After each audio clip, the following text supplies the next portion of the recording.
Yeah, I don't know. What did they do in Discord? Like, what application did they build? Like, this one I understand. Like, this looks like a normal, chat application or like conference application. Yeah, this one is very simple here too. I mean, yeah, I have faced a bit of a problems in Discord sometimes, but I don't know. This time it was weird why it was just showing black screen. Anyways, um, yeah, I mean, so here you can see, we will have, wait, let me open this one as well. This is Excalibur. Ah, how do I erase?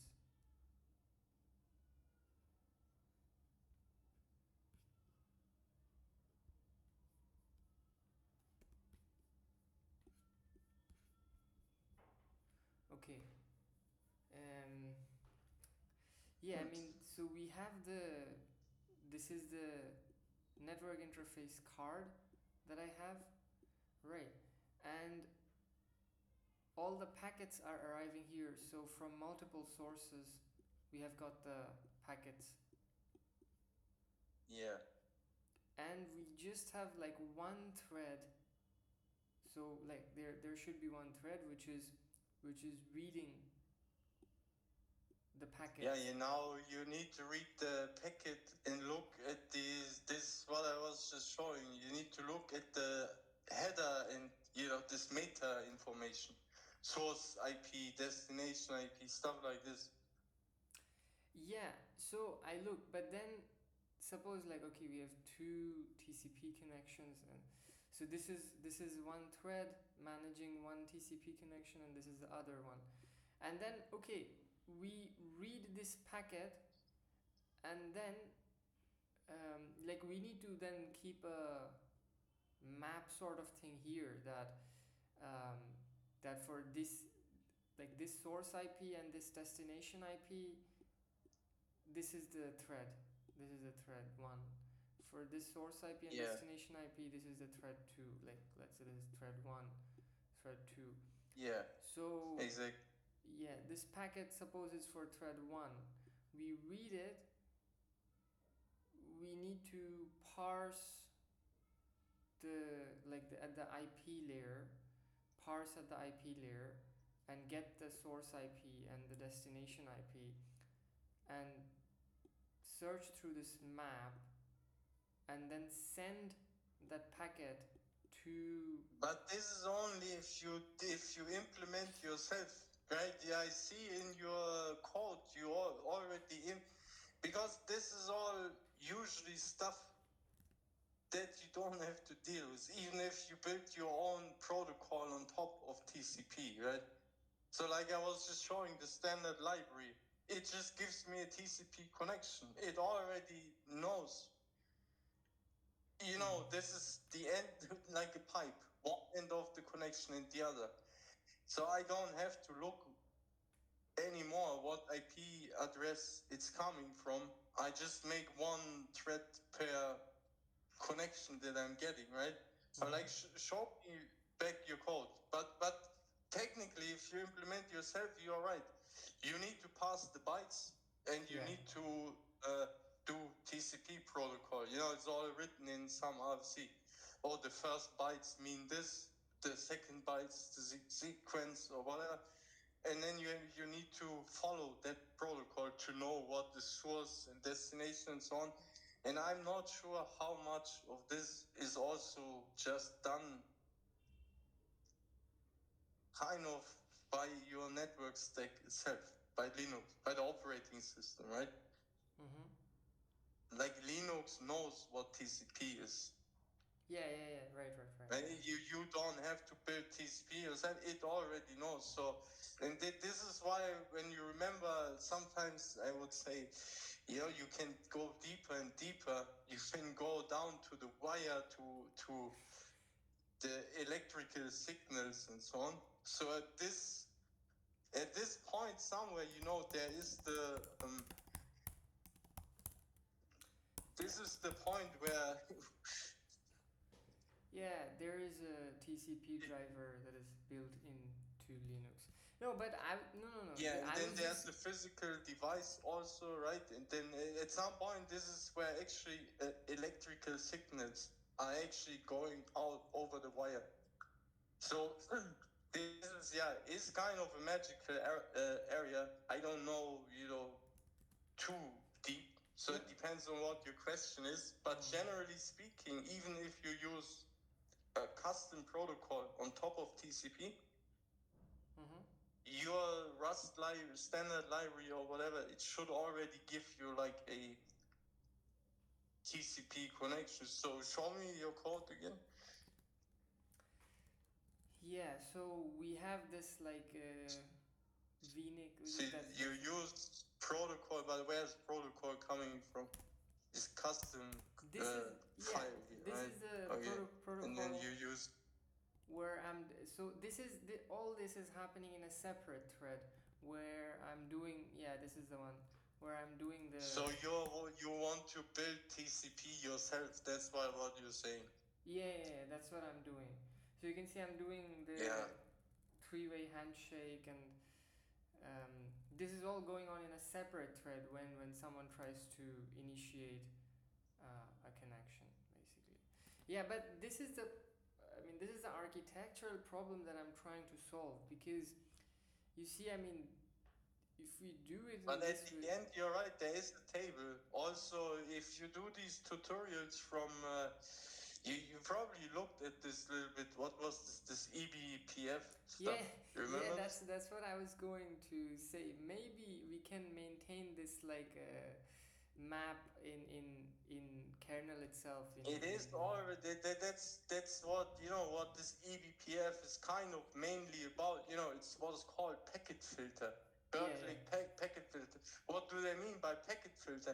They mean that Linux, now we're back in the operating system, it already has a table like this, some kind of table like that.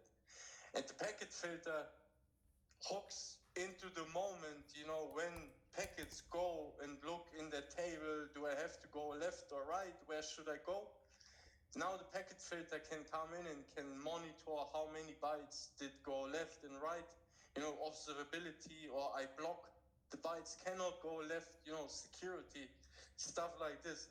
So this kind of table, it's definitely there somewhere, maybe not the same way you just had it there, but this table exists already somewhere.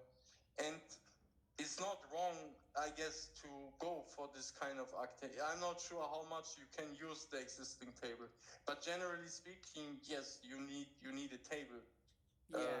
You can also look at like Nginx, for example, implementation, or any stateful firewall, like IP tables or something.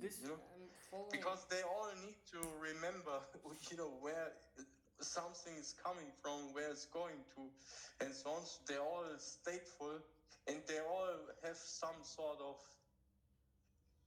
table or lookup to know.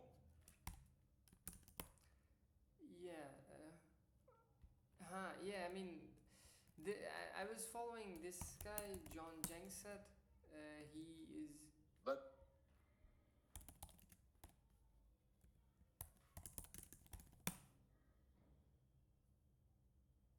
there's also something with so there are no pending connections. This vector is empty. This is again, the line listening. is blurry for me too. I don't even know, but there's this stuff. It's called like epoll and KQ and so on. Because if you think this one, I did it somewhere. I remember epoll, where it will just it will not spend any CPU cycles, and then someone needs to go and wake the thread up when there's data available.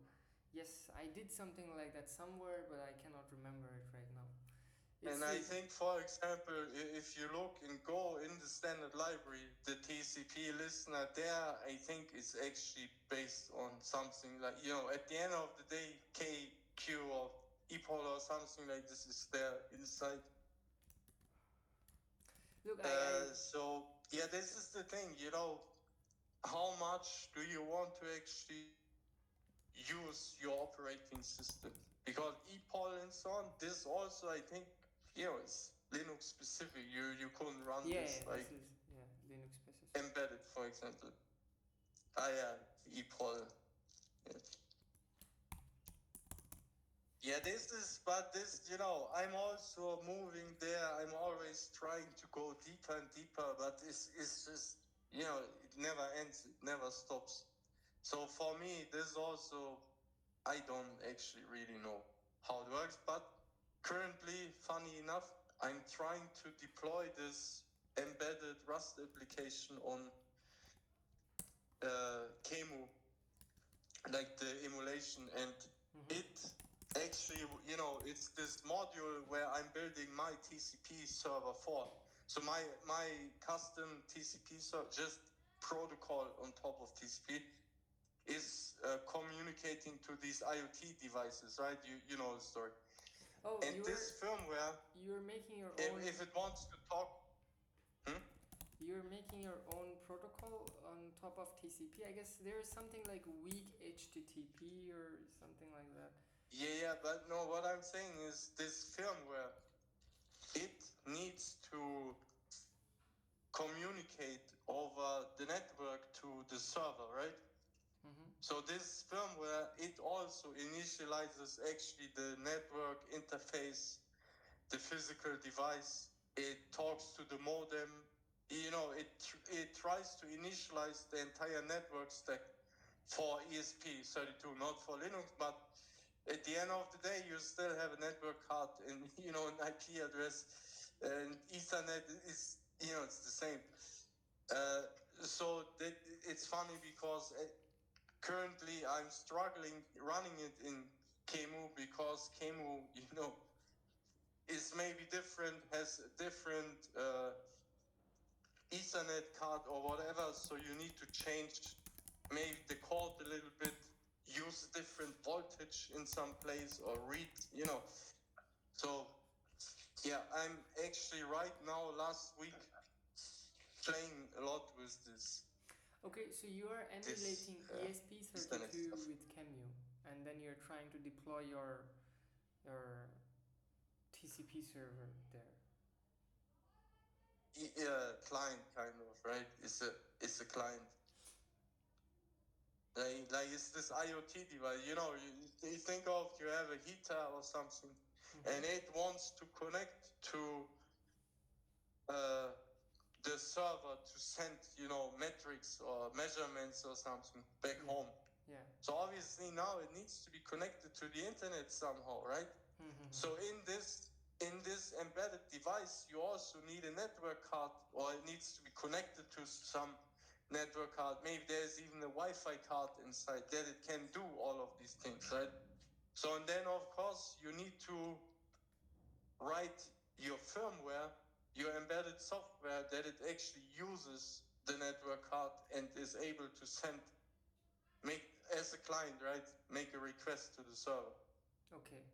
So that's why I'm saying it's funny, because I'm currently also playing a lot with this Ethernet, like the lower level part of it, right?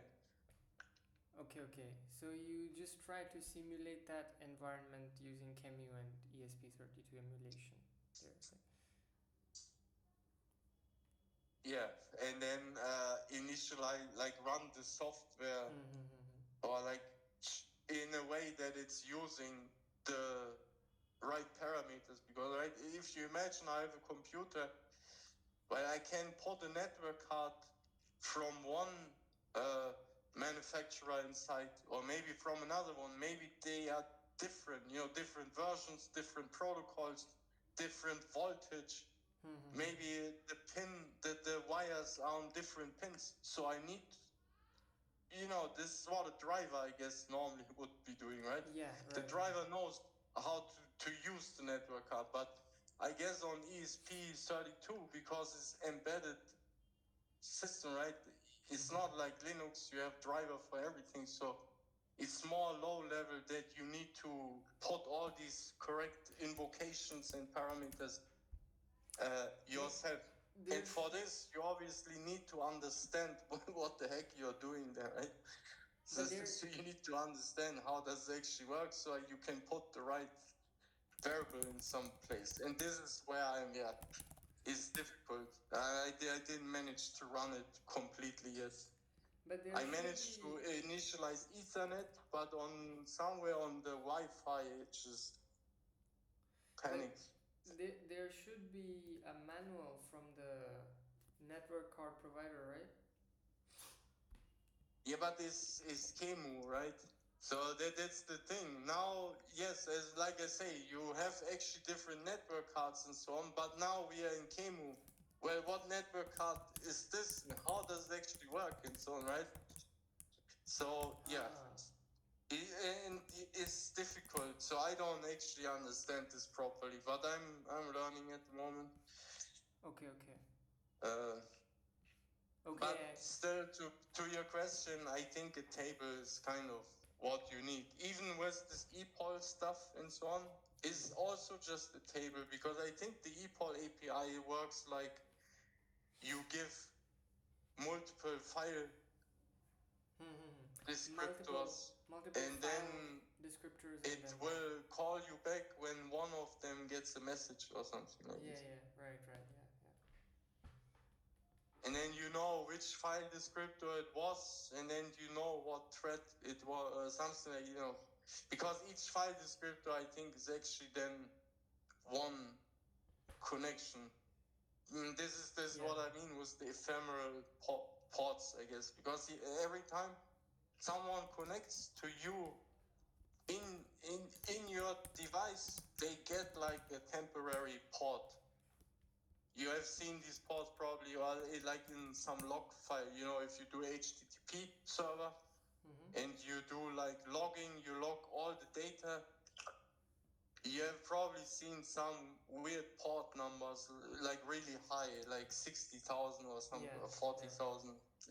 These are the temporary ports that are assigned every time someone connects.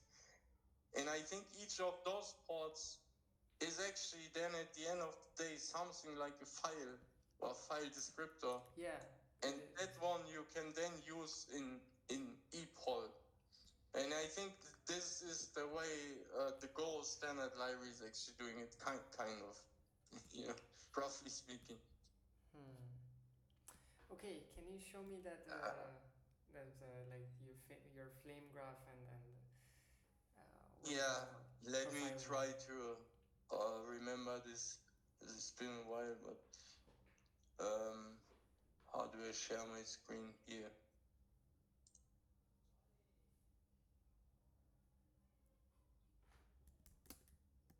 Present entire screen.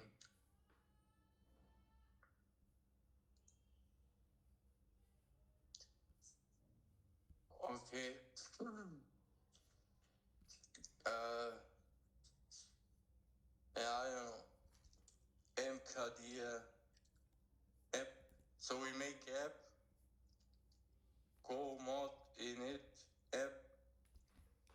V main.go. V package main. I changed. I was just playing around with my Neovim settings.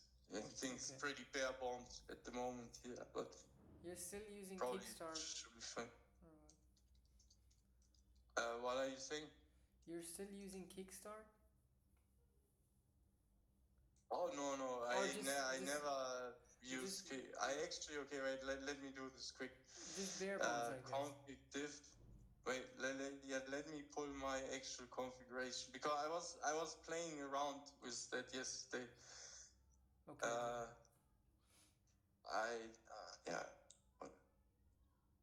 Let me go config reset hard config full, and now I hope we will not all crash, because some versions are now intermingled and so on. Normally I would just delete my local data folder now, so it will install everything fresh, but it should be fine. No, I don't use Kickstart. I use my own thing. I always, keep working on this every couple months. I change it or I update it a little bit. So this here is my configuration. I just have it all from scratch, and then these are the actual third-party plugins that I use. Well, LSP is not a third party; it's built into Vim, but the other ones here are third party. So it's fairly minimal. Installing all tools.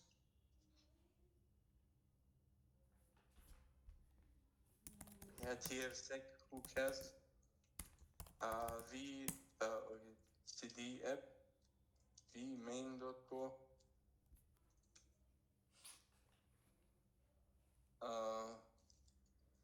Now we do like, I don't know what. Okay, we make a func.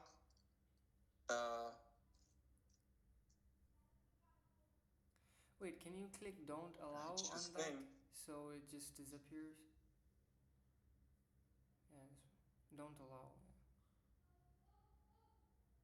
What is this? Meet, enter picture, and picture that you can use to. Okay. So we have a function foo, and it should say it returns a byte slice. Okay, and then we return a byte slice. It says hello world, and then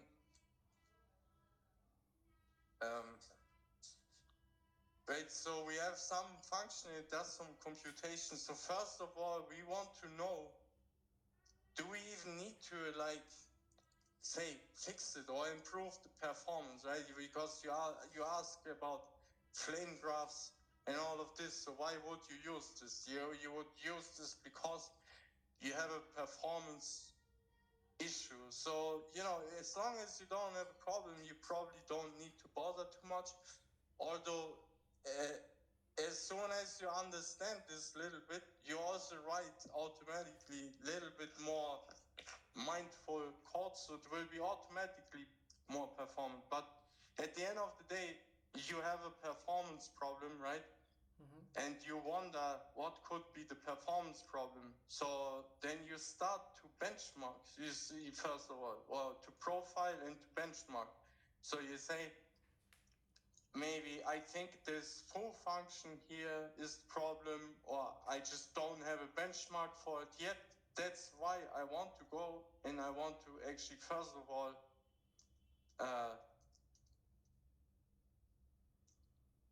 make a test, a benchmark test for it, so that I can start actually profiling stuff. And then we do func.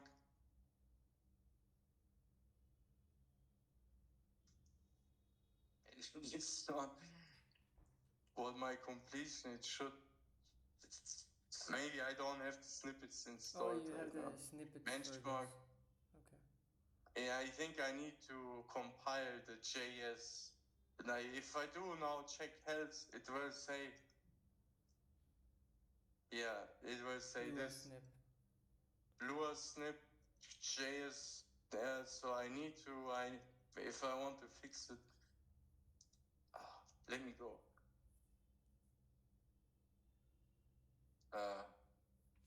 But this thing that you are doing, it's specific to GoLang, right?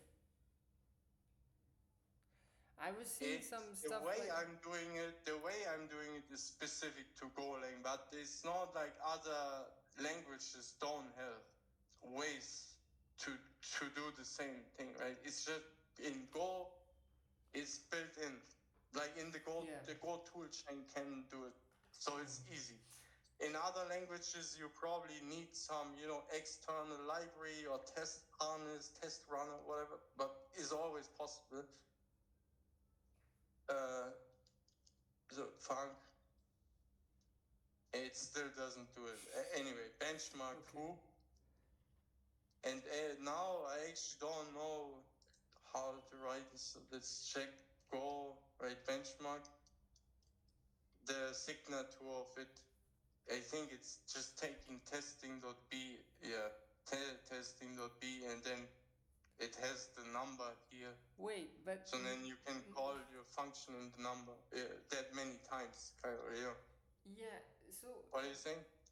no, I know this, but these things I know. I was thinking that you will show me the TCP regarding the TCP thing that you did, like in there, how you optimize performance in the protocol, or is it confidential?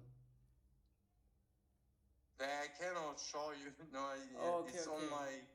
But it's the same. It's the same. But it doesn't matter what you're optimizing. It's the way you do it. That's why I'm saying you need to find out what is the performance problem, and once you know it, you can just fix this. And that depends on the specific piece of code, not even the larger. It doesn't matter if it's TCP or this or that. It is very small things. How do I use a buffer? How do I pass the variable? How do I allocate the string? These types of things. It doesn't matter if you do TCP or what else. It's very small things that add up then, that make it a big difference. But so yeah, you get this testing.b. It should be a pointer. Yeah. And then you can say for, let's just copy this loop, b.n. So it makes that many iterations, and in here we call oh man, wait, how many tabs? Do you use 8 tabs? For no, you use. Oh, because it's Go. I was saying I was just changing my config around. I was playing with this.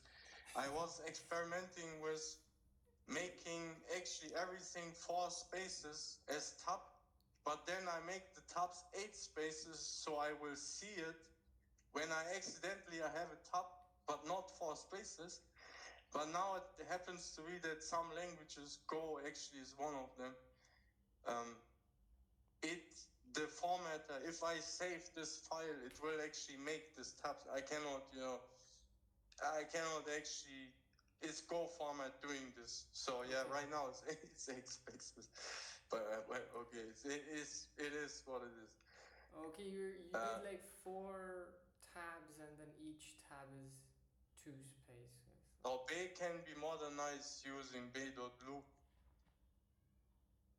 Because now we have range over iterator. Range over func, and so this was a new feature. Like loop should be capped. It should be uppercase because no wait, it just told me this. I don't know if it's actually true, but this is what just do b.loop. Just that. But only this. No loop. Int and bool. Or bay.loop. Yeah, this is this range over func. No, it's just the bool. It's not range over func. So as long as it's true, we call foo. Okay. So and this is the first step that you need. Now we can do like go test bench this current pack. This is so weird, this thing. Then I do like bench mem.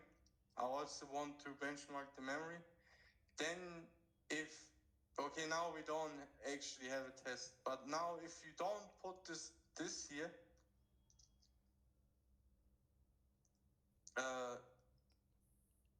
it will also run the test, because we are like actually running Go tests somehow, but then we want to run the benchmarks. So if you have tests and benchmarks and you don't put this one, it will run bolts, and then I'm in the wrong folder. Bench mem. Bench mem, that needs to be, miss an M here. Yeah. N.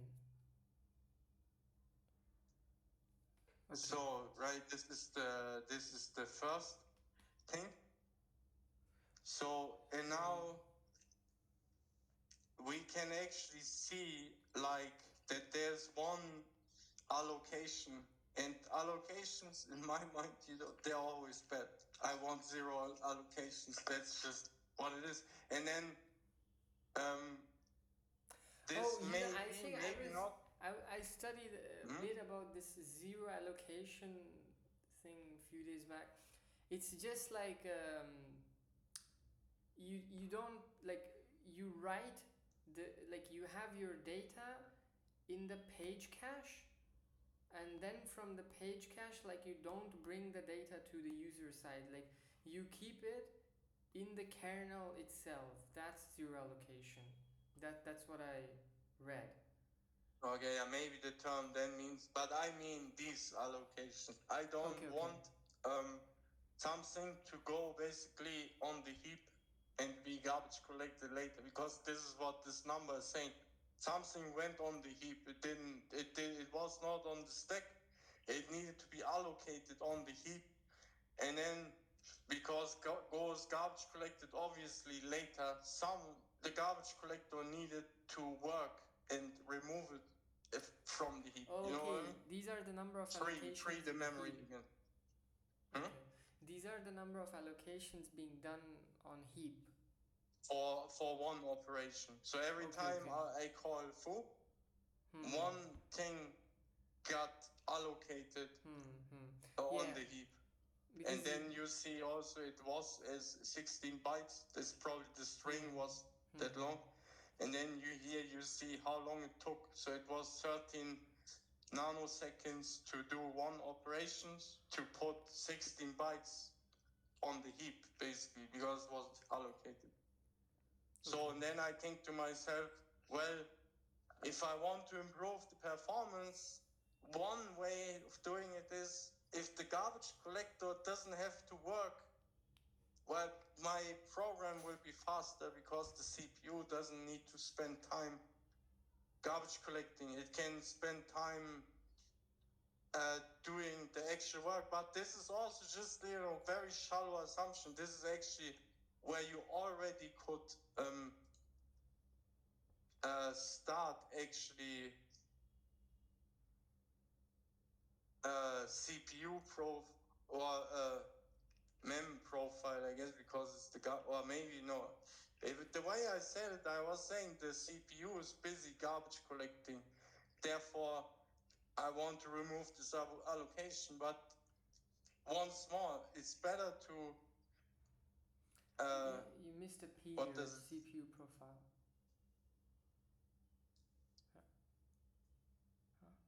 Oh, I need to give the name CPU.prof. So I can generate myself a CPU profile here to actually verify this assumption, because, maybe it's not even true. Maybe say we look at this and we say, oh, this is really slow. Maybe it's not, who knows. But let's pretend 30 milliseconds resource. And we think, oh, the CPU is busy because of the allocation. Well, we still don't know, and we still shouldn't actually try to remove this allocation. This is what they mean with premature optimization. We should further investigate. So we could make a CPU profile, and now we can do like Go tool P prof. Wait, so what? What you tried to do? So before it was like 13 nanoseconds per operation, and here it's showing you did some CPU profiling. What's the significance of this, and how you connected with the? I think it also had its own overhead, but I guess if you run it, it's I didn't do it that this number changes. But you're right. Actually, the CPU profiler itself, it added 2 milliseconds overhead. But this we will also see in the flame graph. You will see that the profiler is part of your program, what is using resources, so it will show itself. Okay, but no, what I did is like I did a file. So I say, this is the file, ls CPU prof. So I generated a CPU profile while this test was running. And this cost me also some performance actually running the profile itself. But now I can go and I can look at this profile. Go, tool, pprof. I guess you can say HTTP. Some port, and then you give the file. So you can see the flame graph here. You need to install this package here, graph with sudo apt install graph with. Yes.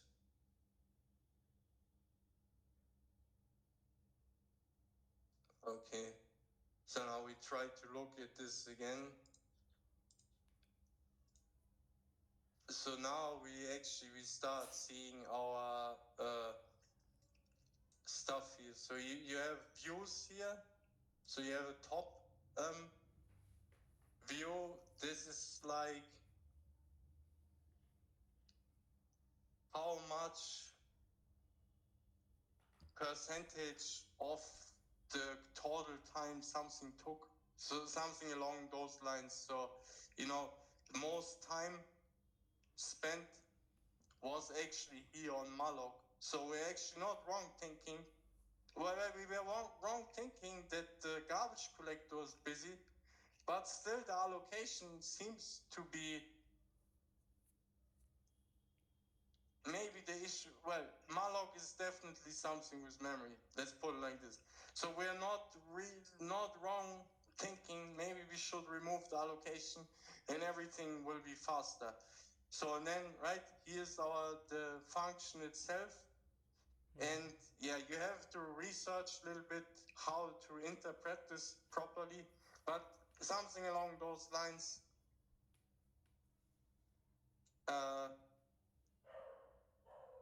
Well, why is the 80 down here? Why is this showing higher than this? Runtime acquire get mcache bloop. So here you see the thing. And now let's look if we see the profile itself is somewhere. Something.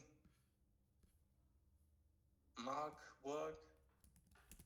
And here's the garbage collector, GC, right? Something here are things with garbage collector, but they're fairly down low.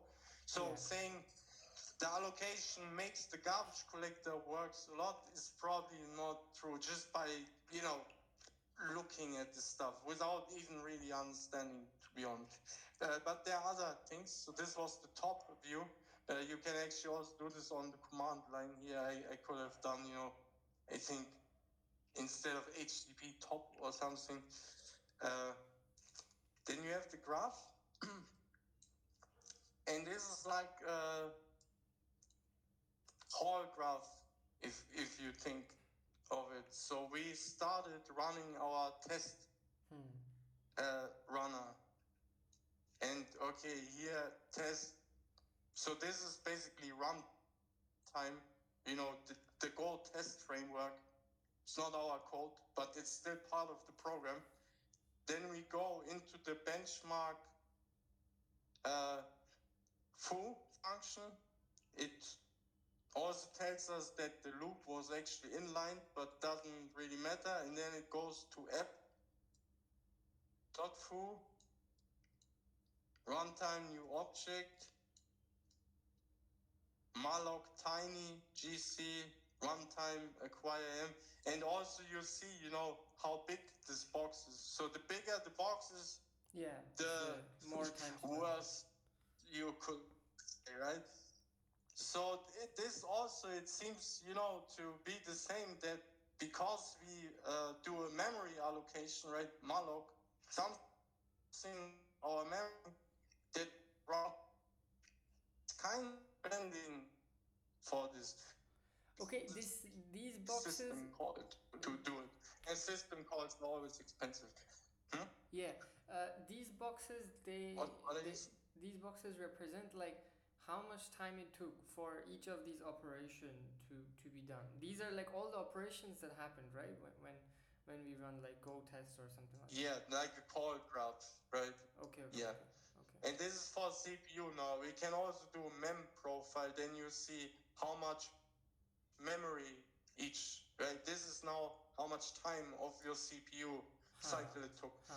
The other one, which you can look in a second, is how much memory something took. But I was saying, I think the CPU is busy. That is what my program is making slow. Let's do a CPU profile, right? Because I'm thinking the CPU is busy. So, and it is doing stuff, but it's definitely most busy with something acquire memory. This is probably a system call at the end of the day, asking Linux to actually get heap memory. And system calls are always like expensive. Here's the flame graph. In this example, you do any switch between the user side and the kernel side, and it's just very expensive because there are a lot of checks and whatnot running there by the kernel. Yeah. Okay. This flame graph. Hold on. It's not as good as an example because maybe we can do a running application afterwards, because usually, it's the same idea. They are all underneath each other because this is one call stack. But you could have maybe one main application, and it calls one function, right? And then you have one call stack. Maybe at the beginning, your boot up code, is doing one call stack. Then you start the server. It has they're all on the same route, okay? But then you have multiple call stacks. It's just that in our example here, we just run we can make this functions, so we get just one call stack. We can make this a bit funnier. We can make this a bit funnier by like spinning up maybe 2-3 Go routines concurrently and doing some stuff there. Yeah, that's also good because for the race detector. Yeah. Because that's also something that you should always do. You should put the race detector. Let's do this. So then the thing is, then you cannot really bench, or maybe you can benchmark, but is it becoming hard? No. In to benchmark, then it's better to profile the running. The running application. In my main program. That's what I'm saying. So it's better then to profile the running application. So say we have we don't have a foo, but we have like GoFunc. We have one Go routine, and then we have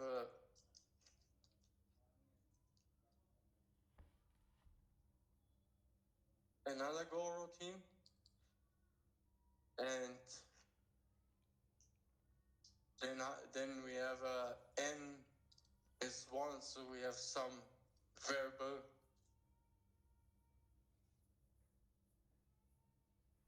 This is now for the race detector. I wonder how we can even make like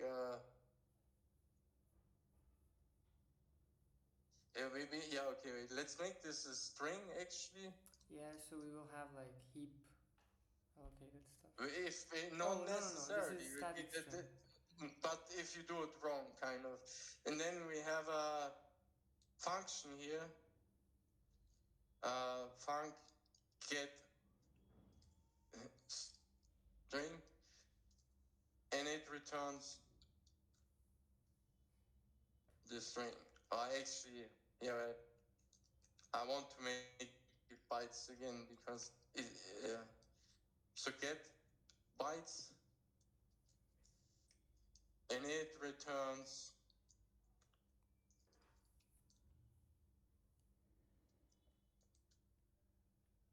okay. So on at the beginning, this is also so this one, it has a loop.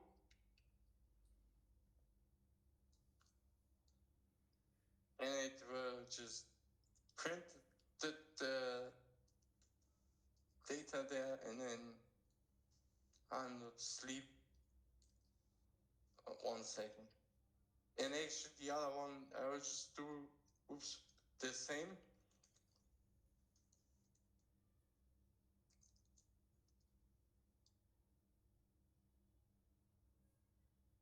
Didn't.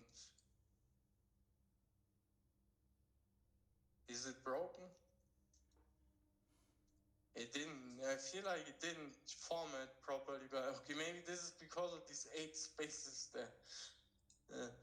Oops. You didn't mutate. You didn't mutate n anywhere. Not yet. Not yet. That's what. Yeah, exactly. But you see where I'm going exactly. So now, this one actually, it will do like n equals get plus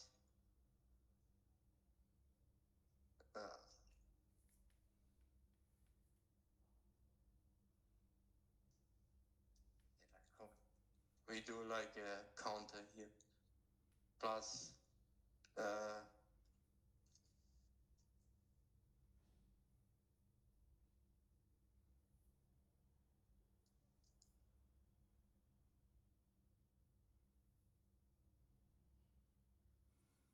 guess you need to do like code. I want to make it right away to a string here. I just want to get bytes from the function. So then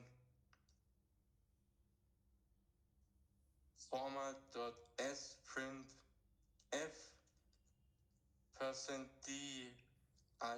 So now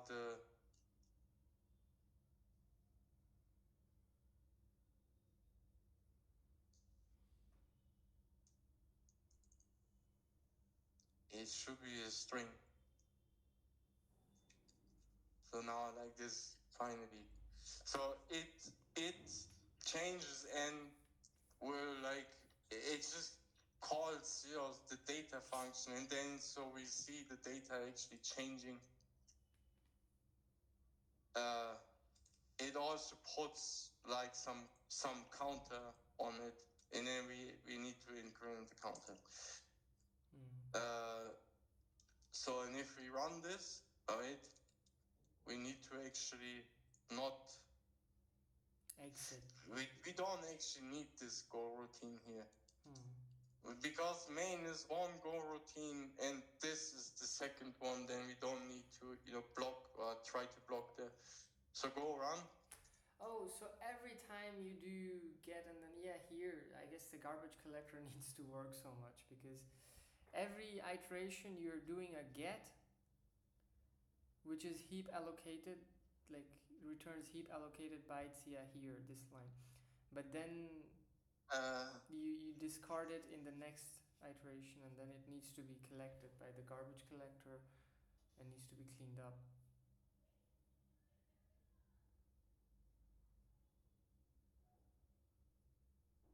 Let's make it's kind of slower. No, it's the same. It's just the same, I guess. But why? You can do maybe every like 3 seconds. Because this one is always printing it. Right? But this is also kind of what it's actually a good point. I mean, now the problem itself here, let's do this every half second it gets updated, and every second we check. Because we're right, I was saying race detector and so on. it already goes hard in that direction. It goes super hard. But so yeah, data is being changed all the time. And we have the two Go routines and so on.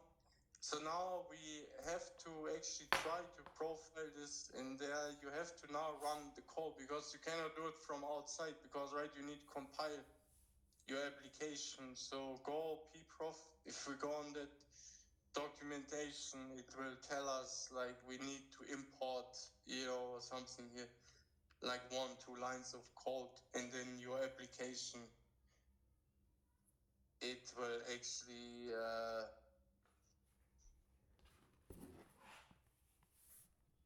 you can do even this.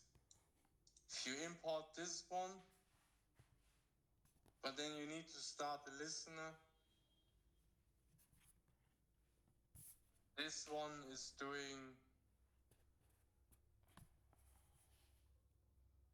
opening the file. Yeah, I know. I will just do the listener here. I'm lazy. So I do like import.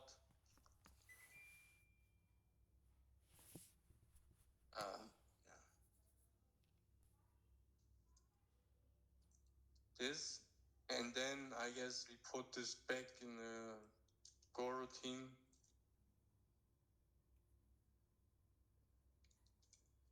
And then we do like HTTP listen and serve 80 and just no handler. And then maybe log.fatal. So if it returns, then we actually see the error message. So if we do this, go run. So we're still getting the data, but now we can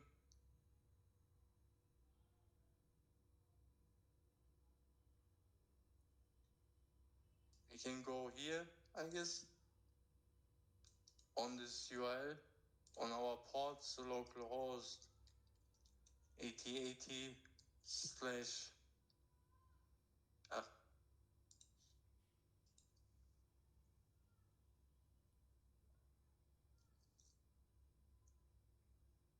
okay, so we are now on this web page. The application is running.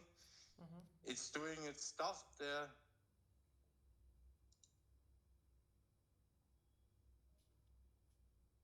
But where's Go routine stack dump. Let's see what's in that. Where's my graph and all of this? What are you saying? Full Go routine stack dump. What's in there? This one. Oh, okay. It's dumping the syscalls. Yeah, but actually, where is? I think if you click it was like this. Actually, you need to make now a request to the server. Look, it's actually clocking here. Because now it actually takes a profile over, I don't even know how much time. But I think you need to actually better do this from the command line now. Wait, don't they show this here?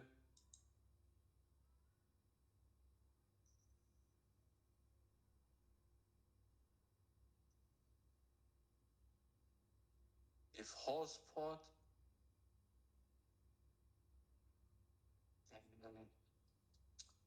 go pprof take over.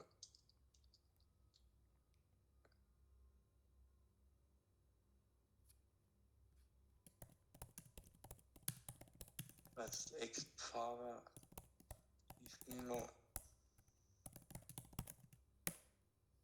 Debug pprof. Okay.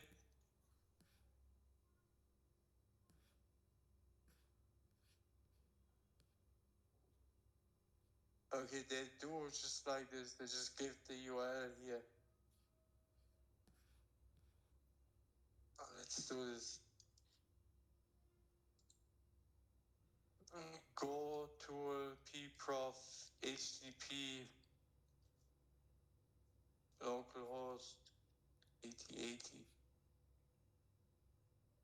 Now it's downloading. That's what I mean. It's actually, it needs to, like a snapshot, or like, it's measuring for 1 minute or something, and then you can look at the data it has collected in that time.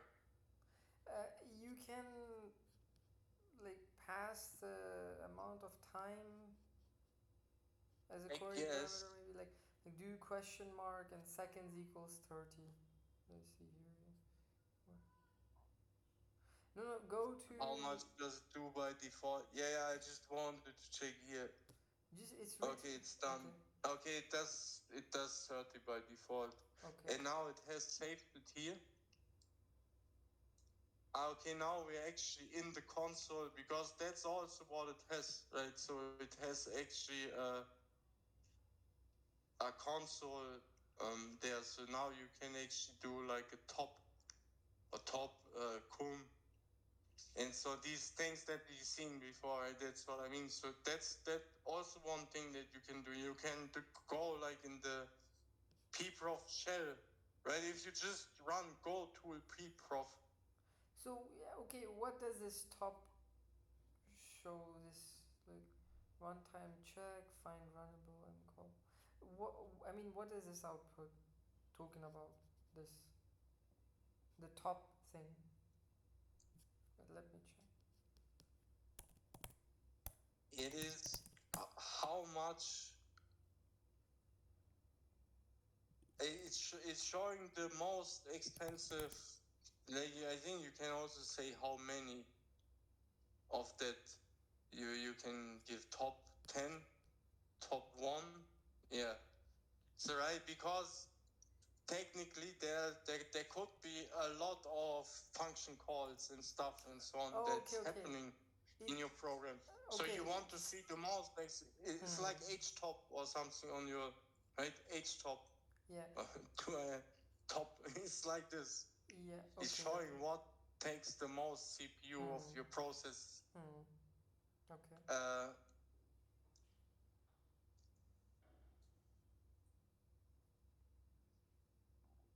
I will do it again.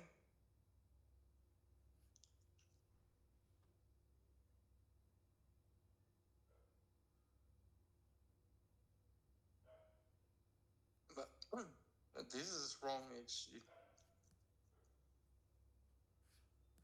Let's just take file generated before here.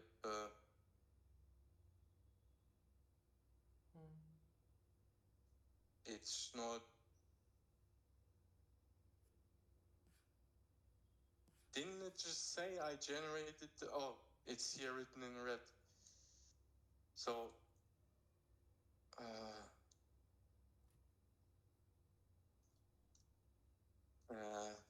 so we do like go tool pprof again with the HTTP.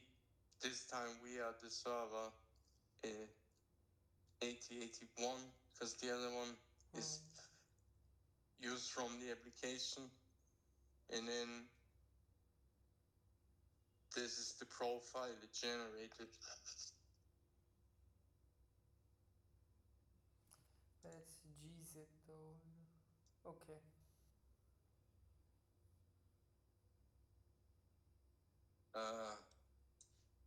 And now we should have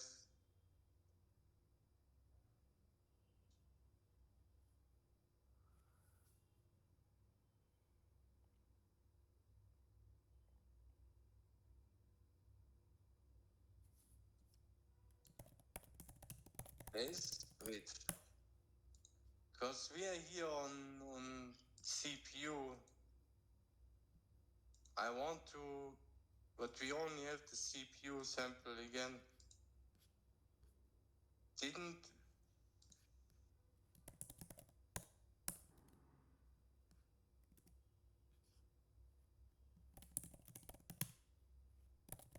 I guess we have to tell it.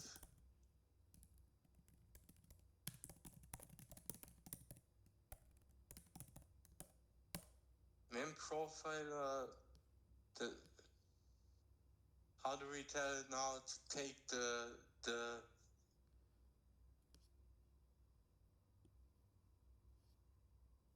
CPU profile, but the memory profile.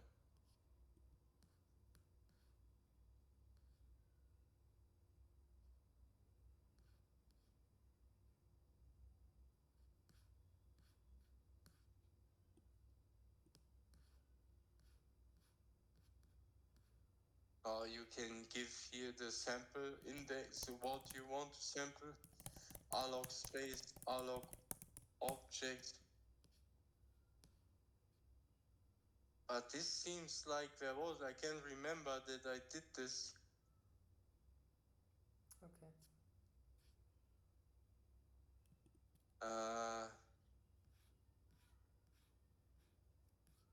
I feel like I could just go here and also select the memory sample, right? Because now what samples do we have? We have CPU. There should be also the memory sample. Maybe we have to tell that. I know it has the heap profile here. It's just the pprof didn't actually.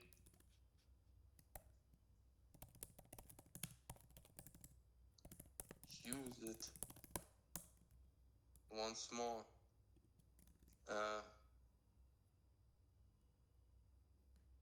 Source options, diff base.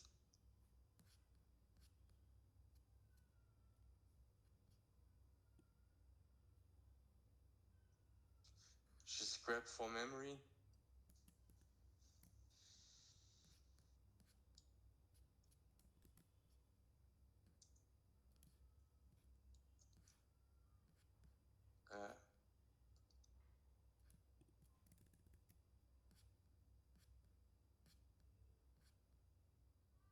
Do I need to redirect standard error to standard out?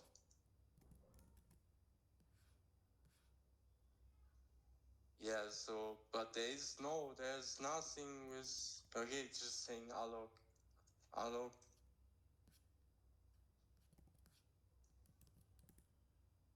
Sampling. Google.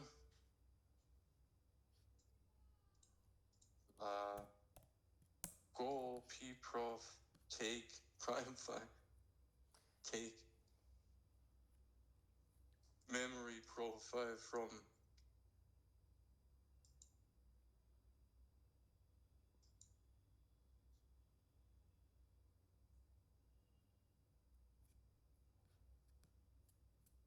What did you post? Oh, this is the implementation detail of the Go routine. Yeah, I wish to read it sometime. Yeah, I was taking a look at that.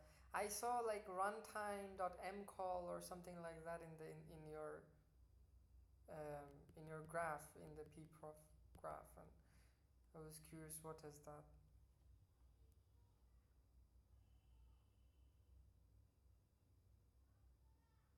Yeah, Go runtime is interesting for sure. When you do these profile, you see it everywhere. There's always, the runtime is always there. But I guess Rust also has kind of a runtime. I was okay, but this. You can just get it like this. Heap prof. Okay, I like that one. What are you saying? No, I was saying if I want to, like, if I have an application and if I want to profile it, then I need to make code changes and like sort of instrument it or something, and then I can do.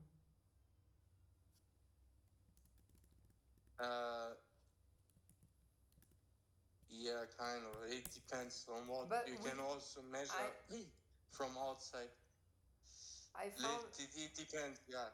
But generally, yes, you will end up in the situation where you have to put instrumentation code sometimes. Yeah. But if you're now look, No, if you're running in Kubernetes, I just saw a tool in the evening. You can, like, like you don't need to make any code changes, and you can profile your currently running application. I sent you, it's called kubectl flame, something like that. Yeah, but this is from outside. That's what I mean. It's like you measure the Linux server your application is running on. Obviously, if your application is running there, then the server uses the amount of CPU your application is using and stuff like this, right? But you couldn't see that it's the time.sleep function here that actually takes, for some reason, apparently, okay, here's also allocm again for our string, probably, when we go up here. But this is for, because schedule, spin, wake up. New start. What are you saying? No, I'm saying we have, like, this is for one single iteration, or what? This is now for the 30 seconds, right? Okay. It's looping all the time here, and we measured, or like we measured for last minute, last 30 seconds, whatever, and in that time we allocated. No, we slept. Or no, maybe this is actually the lifetime of the application. So since it started, so let's actually go to the flame graph. And now you see also what I mean when I said there can be multiple stacks, right? We have one stack that is here. This is basically the Go scheduler that is managing these two Go routines. So, a lot of work is actually just spent. I mean, our app is not doing anything, right? Yeah. And then another big part of the application is actually just spent sleeping here. And this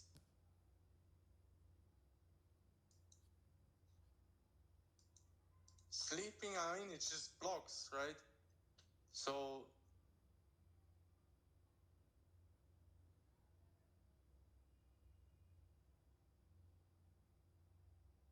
I'm now again confused. It's showing us kilobytes, so this is definitely memory. But time.sleep, and then it's showing like half a megabyte. And we don't see our get function. Maybe it was inlined. But see, that's why it's so important to do this. Because you can think all you want. Oh, I wrote the function this way. It should be like that, or this and this should happen. But then you look, it's not even here. Here's something like, where is the memory allocation happening, or did the compiler optimize? I think it's this one, but maybe the function was inlined. So definitely. you don't see this get call here, but you still see like the allocation of it. Every time it does the get, because it's a fairly small function as well. I would imagine the compiler. Can you use this? Will just inline this. Can you use this to like prevent the inlining? I didn't know it is cool. I was just thinking about it. Can we put like pragma or something? Compiler I didn't know it could do this. Oh, these are called compiler directives in GoLang. Yeah, I know it has the compiler direct, but I didn't know it has one for no inline. Oh, I usually I use build text. I use maybe the Go generate. Okay. No, I had a very. But in C++, in Rust, and so on, in C itself, they're called pragmas actually. So that's why I was saying this. I think it's probably the more accurate word for it. Okay. So now we try to this goes so fast. I think it's really just taking from the start of the application.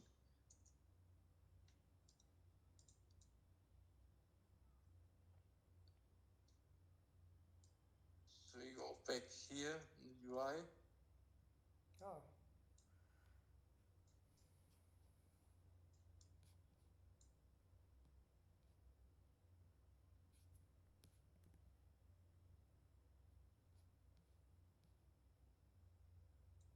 This is all like not our code, yeah. This is not useful if you only see the runtime But here. yeah, Or let's so say we have... if you only see the runtime here, you're good. You don't need to optimize anything, right? So our code is just it's not enough. There's not happening anything that we could. But in the TCP thing, the custom protocol that you did, like, I mean, how did you identify? What type of optimizations you did? Like, how did you identify that I need to optimize this? Like, this is taking too much time. Like this, I would now see, like. You just spent time allocations here. I would see a big time of my time is spent actually on something like this. And this is also when you then look, instead of doing, that's why I did it. I wanted to actually show it, but for some reason it doesn't have a problem right now. But you would pass the buffer, right, as argument, and then you would say,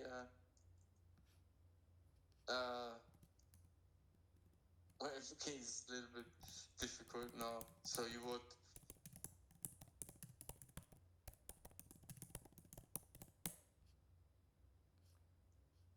because technically you don't know how long the buffer is and you want to append the string, but you get the idea. You, instead of returning a new variable that is getting allocated on the stack, you mutate well, you cannot actually do this, right? That's what append is doing here. But you mutate the variable. Huh? I'm thinking whether this get function, is it getting like mangled or something like that? I don't know.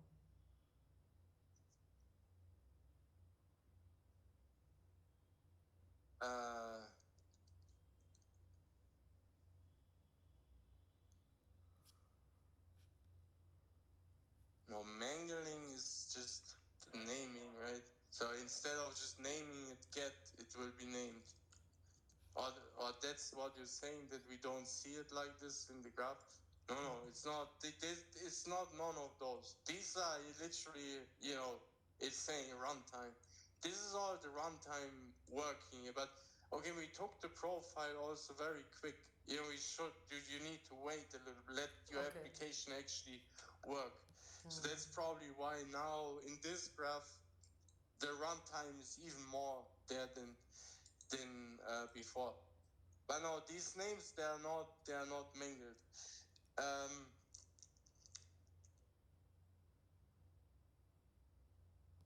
Let's think. Let's make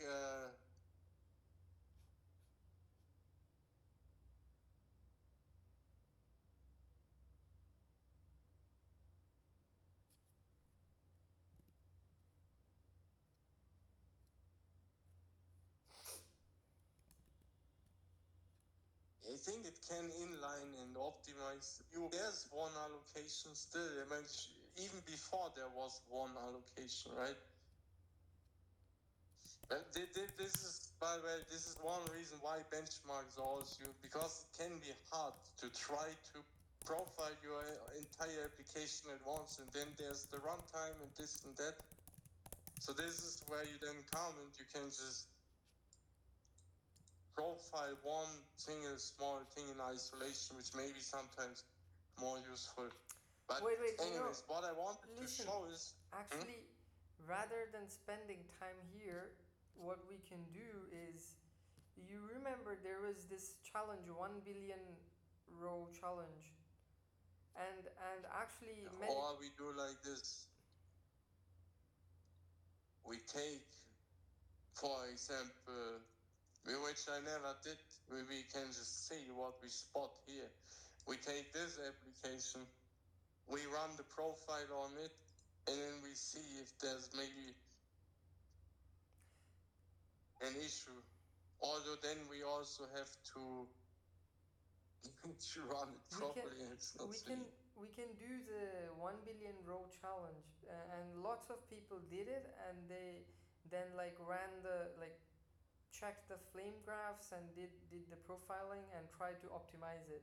So I think that will be better if we yeah, I mean, yeah, do it if you want to, but this is kind of what you do, right? You take the profiles with pprof, and then as you are saying it, sometimes you need the instrumentation code. Well, you see, when you do the benchmark, we didn't need the instrumentation code. But when I run my main application, now I need instrumentation code. So this can also be a reason why you maybe start out with the benchmarks, right? But yeah, potentially you need instrumentation code, but then you just start taking the profiles. And one thing that is also very useful is actually we can look if it is inlined in all of this. You were wondering it. Let me reverse here, because I wanted to show you this anyways. Okay. And so you can do like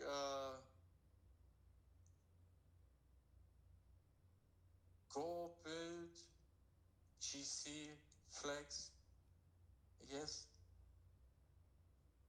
and you do like M something like this. Just one M at first. Okay, we are getting there. So I basically told say it could inline the get. That's why we're not seeing it. So this here is basically running the escape analyzer, or it's where the escape analyzer always runs, but now it's reporting to us. Okay. And I think the M flag here is for the memory stuff. Yeah, the Go documentation here, compile option M. Where is it? DEHJM print optimization decisions. Okay, yeah, this is just print the log basically. The other flag, there's one more that I feel like it was also an M. Well, anyways, this is enough for now. You can put more flags to get more details and so on, but at the end of the day, what it's doing is it's telling you the optimizations and why it's doing something. So for example, okay, it can inline this, but here you see this N is moved to heap. So actually get was inlined, but N is moved to heap. And then this, and then you see here, escapes to heap, string R0, that's probably where we convert the number to the string. But then you see here, byte data does not escape. And with escape, what they mean is, if you had you know this stuff actually. And this is exactly the way you can think about it all the time when you program, and you automatically kind of know what the escape analyzer is doing to some degree. Okay, maybe it inlines some stuff and so on, but say you have a function in C, yeah, and then you have another function, void foo.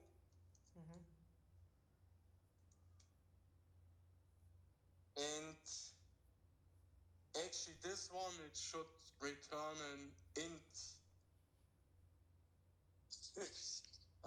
If we would know C.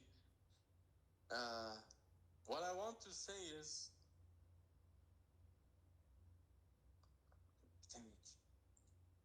So it's C array. I can't even write an array here in C. What I want to say is if you initialize the variable in C, you always need to use malloc and calloc and so on. There's no garbage collector and there's nothing. So if I do this in C, if I put the variable here like that, it's just on the stack. It's always on the stack. There is no can it be there or there. It's just on the stack. There's no other way, because if we want to have it on the heap, we need to call malloc. Now if I call foo, I can pass array int in there because I call foo on the stack of main, and that's why the array is also still there. You know what I mean? Okay. So say this one takes an array. I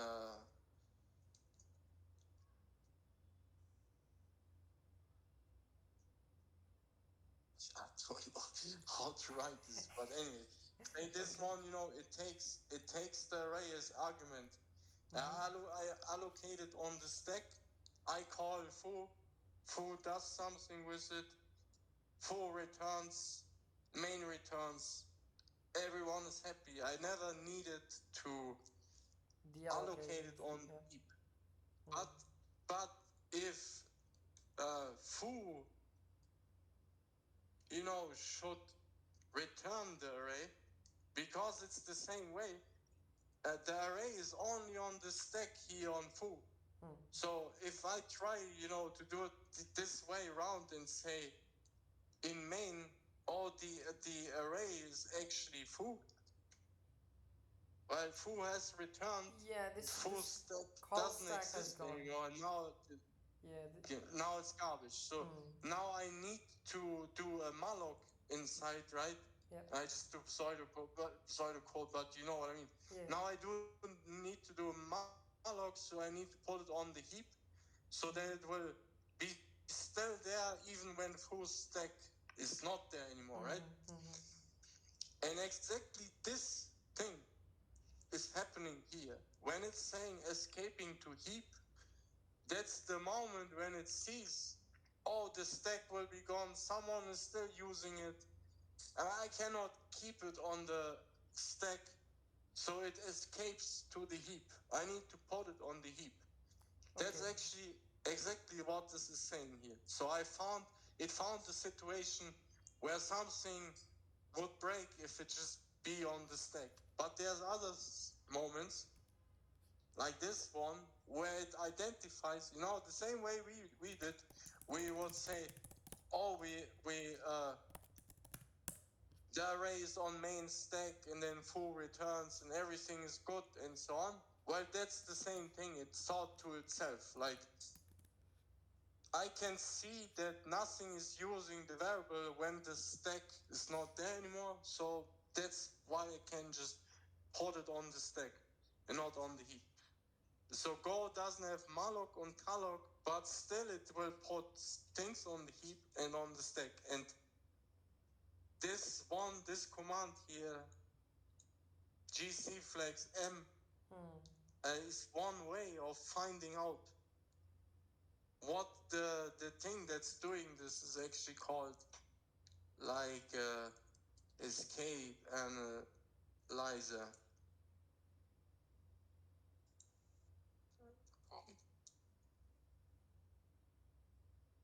Yeah, so that's the thing that's doing this. So this decision making, what goes on the heap and on the stack, and why not, and so on and so forth.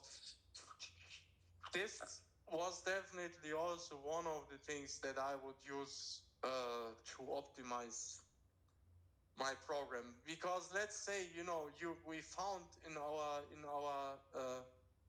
Go test, which doesn't work anymore because we broke the code, but we found the one allocation. Maybe it's not so easy to actually find out where it's allocated specifically and why. That's why you take this one, so you can see exactly why it was allocated and how you could potentially maybe fix it. For example, this one escapes to heap. So but this is for example one situation already where you now could think to yourself like, how could I change the code so that I don't have to maybe call sprintf on each iteration, so it will not allocate on the heap on each iteration. Maybe it's not possible, but maybe you could try to do use different function. Maybe there's string conv dot ASCII to integer. And this one, it doesn't take an interface as argument, because this is also one thing that you can think to yourself. Every time you use interface as argument, it's probably going to be allocated. Let me check here. eTOR. It's probably going to be allocated on the heap, because interfaces, there's pointers inside and so on and so forth. And usually you can think to yourself, interface is going to be allocated on the heap. And if I reverse here to the format.sprintf, I look at the signature. ITOA, like strconf, and then you do ITOA, and then it should work. Yeah, integer to ASCII. Yeah, and the other one's ASCII to integer. I did. Yeah, but can we do that? Listen. Can we do that and see whether we get a heap allocation or it just stays on the stack or not? What are you saying? Can we use that ITOA and see whether that? Yeah, we will. I will just try, yes, yeah. Okay. I go back in 1 second, but look at the function signature of sprintf. It takes any here as the argument, and any, is the interface. So this is one reason why I think the other one may be not doing the allocation, because the other one is actually just taking an integer as argument, and this is much more likely to just stay on the stack and not escape to the heap, because interfaces are kind of special. The escape analyzer has its problems with that. Okay. The question is, okay, we just do go build again, right? So look, where we had before. Yeah, we don't have that here now. It's gone, right? Yep. So, and this is how you do it. You don't just think oh, maybe this or that. You have to look. You have to use the profiling tools. You have to use the analysis tools. You have to actually be able to put your finger where it hurts. And if you cannot do it, then don't do anything. Don't move. Don't just go left and right and change stuff around. You need to find the place. That's I think the most important thing. Don't just optimize for no reason. First of all, ask yourself, do I have a performance problem? Yes or no? And if no, just don't do anything. And if yes, then you need to go and carefully find out what exactly is the problem and think of ways how you can fix it. It was not a great example now, but at least we had one here where it did something. Okay.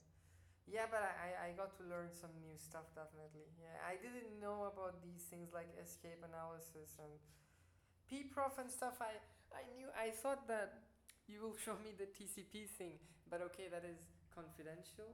But yeah, still, I got to learn a couple of new things from here as well.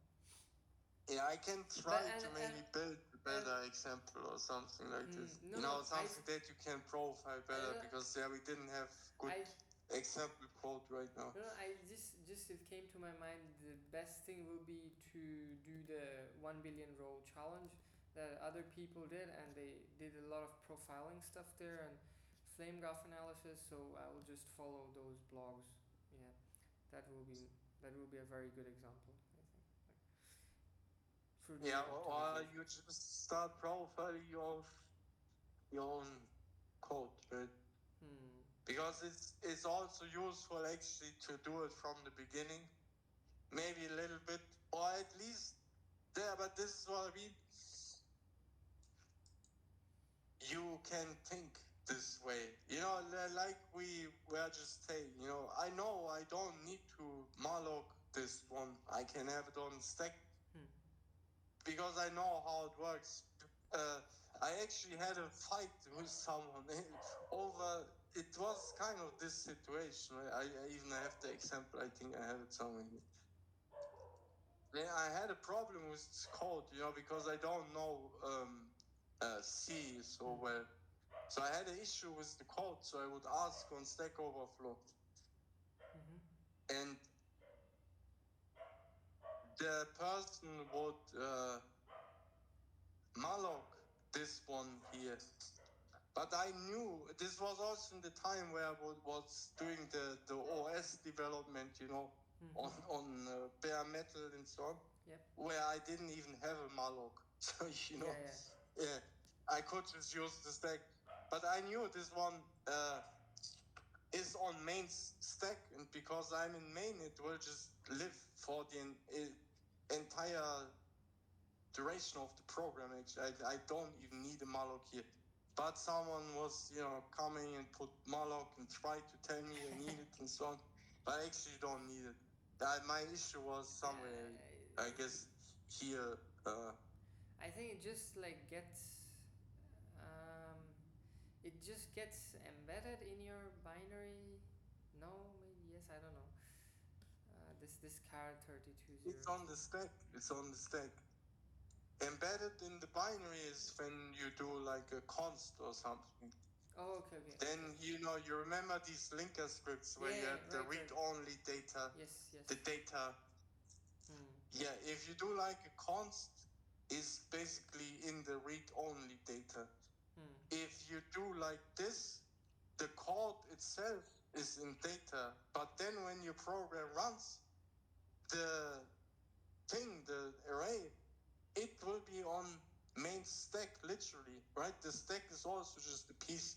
You can think like this tab is the stack, it's one piece of memory, and after I have my heap memory. But both, technically, they're just piece of memory, right? So this one's on the stack and not on the heap. But this one, the const, is in the read-only data. It is actually in your binary inside. It's not, on the stack or anything on runtime. Okay. And yeah, this is also confusing. I always feel like stupid. How can other people, like even you, you write your database and you do like your math and so on. I feel so stupid. Like everyone else, I think like, how can they do it? How can you go and write a compiler or write I don't even know what, all these interesting things, work with TCP stack, write an operating system, or just embed firmware. Man, you don't have that.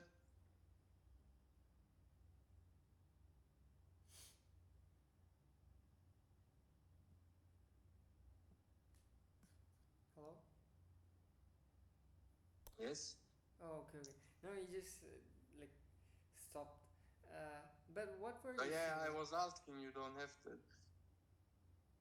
No, but I didn't understand what you were trying to say. Like, read C code? How? I was trying to say I feel stupid, man. Why? Because this stuff is so hard.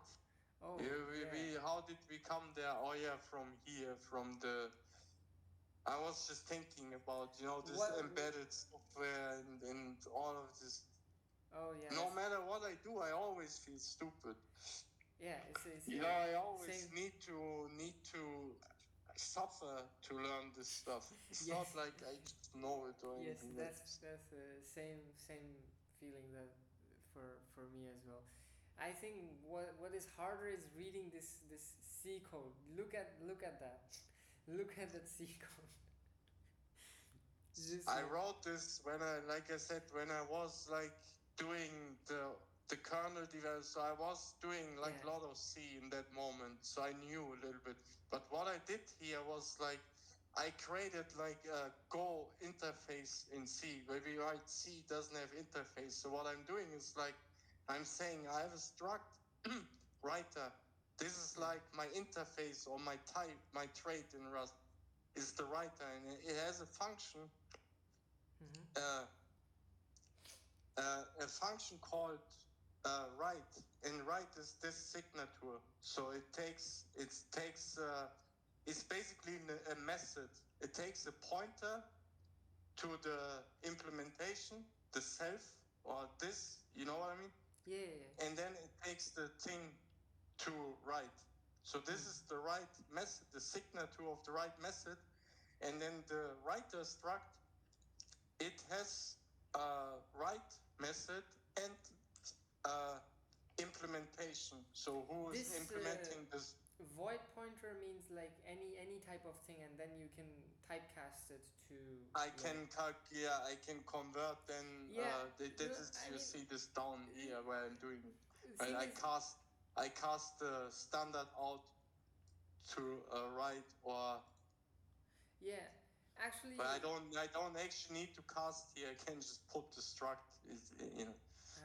Everything's in a void pointer. Actually, I mean, or it downcasts by itself, something like this. I think even there's some rule, or if you read about it, I think they even discourage to in this case now, right? This one is actually the void pointer, or like here's the reference to the struct, and this is the void pointer. But I don't have to cast it. I don't have to come here now, and I don't even know how to write properly, but you know what I mean. Because you could do this, but I think there's actually bugs or something bad can happen when.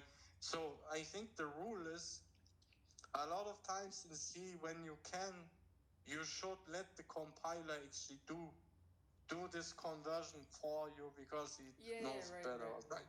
Something. Yeah, I think when you're passing, you don't need to explicitly cast it to that void. Yeah, but exactly. So now I stick the two implementations inside. One is just like my standard out writer, and it will just it is an empty struct, and it takes itself as an argument, like a method, right?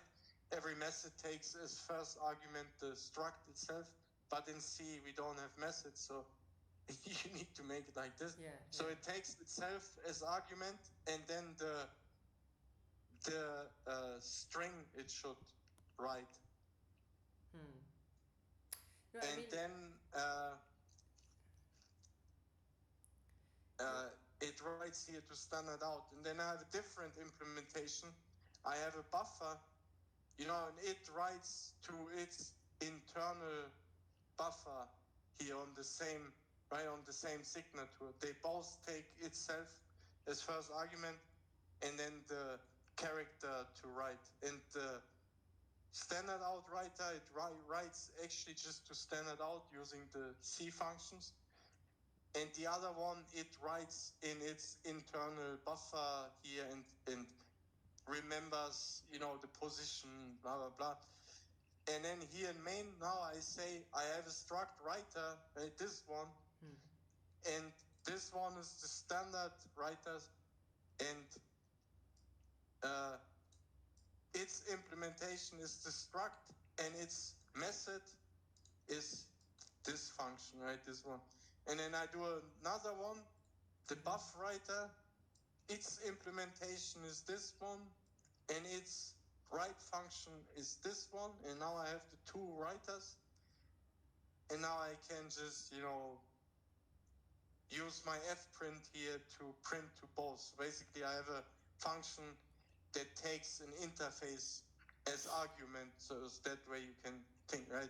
This function takes a writer, and the writer is kind of like an interface. And this one here is some weirdness, is some way to say this cannot be a null pointer, because I think... Okay, I understand. Yeah, there is some concept called like fact pointers and dynamic dispatching for this kind of scenario where you maintain, like in the kernel, you maintain a table of like so this implementation goes to this address, this implementation goes to this address, and then like you go and check the table, and then you go to the corresponding implementation.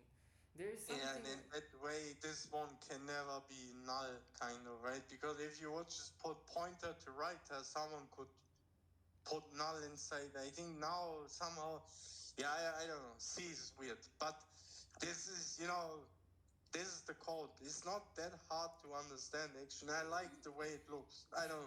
Yeah, I like it's the not that much aesthetic of expressive. it's cool. It's cool in the sense, actually, I was writing a pool allocator in C, and I liked it because just C, it's not mad like C++. It's just very limited set of things that we have. Yeah, we're very basic, but still super powerful, right? Like, you can do everything, and so basic.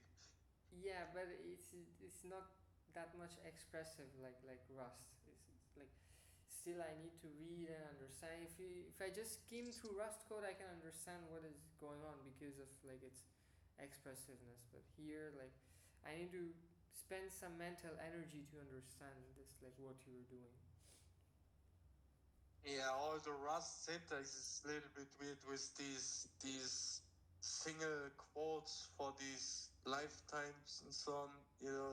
Sometimes I don't understand actually what I'm reading there. Or it's getting better, but I find this one, even though maybe it takes me longer to read, I always can understand what it's actually saying. Okay, maybe not this one. This one is weird. But in Rust, you have these, all these weird symbols and ways it's written that if you don't understand this one, you don't understand even anything, even though it may be more expressive. You know what I mean? It's like this, like I'm saying, the single quote with these lifetimes there, for example. Yeah, right.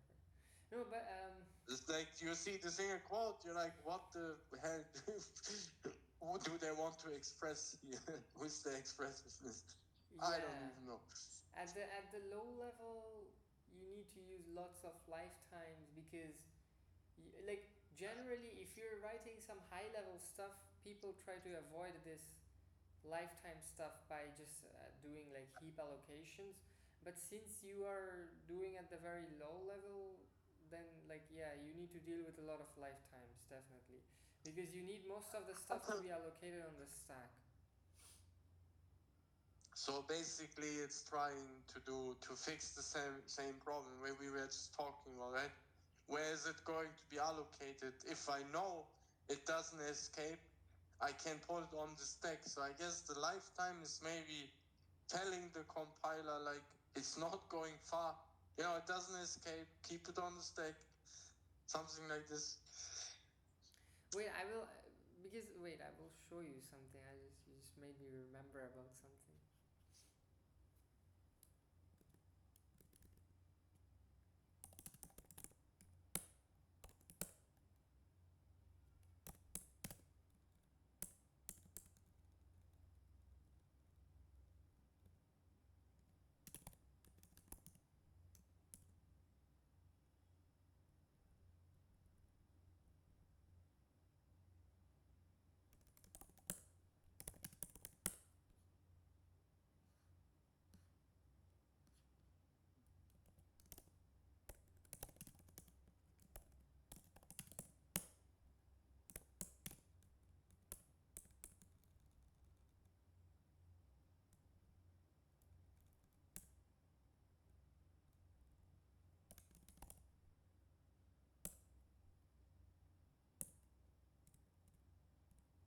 Yeah, what I also hate is like you see in the Rust code a lot of unwraps everywhere. You know, they always say, "Oh, this is so safe and this and that," but then they put panic like everywhere. Like, man, this is so annoying. In Go, basically, if you put a panic anywhere, people will, you know, hate you, tell you that you suck.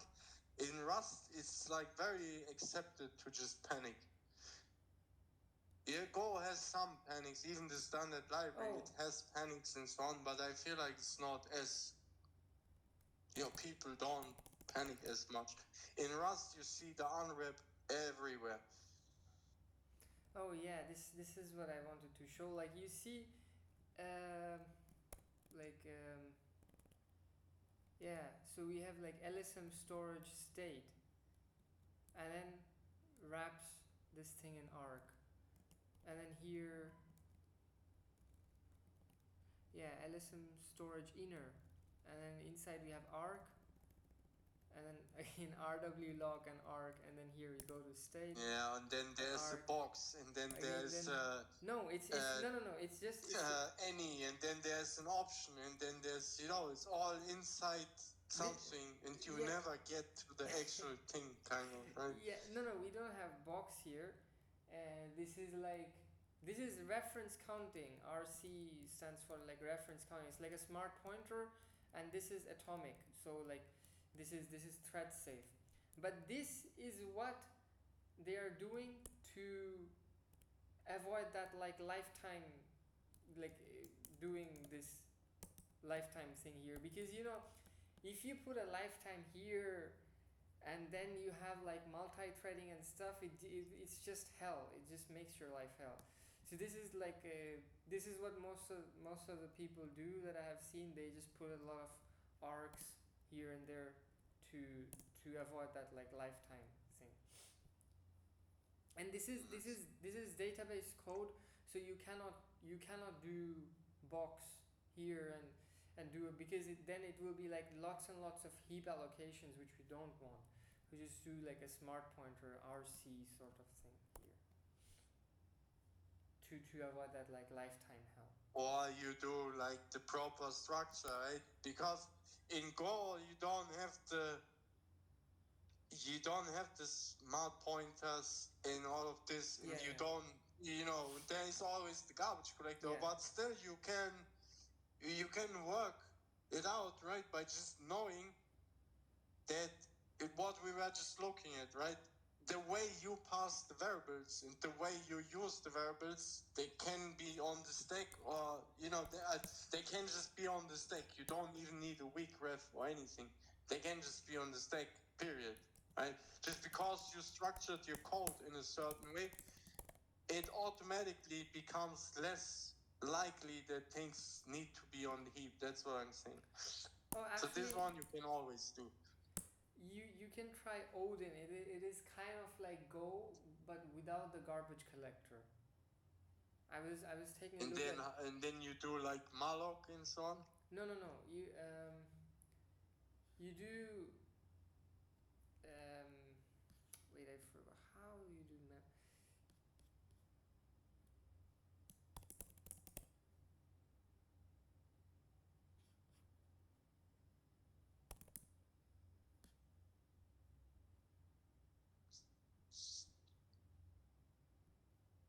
Yeah, we have allocators.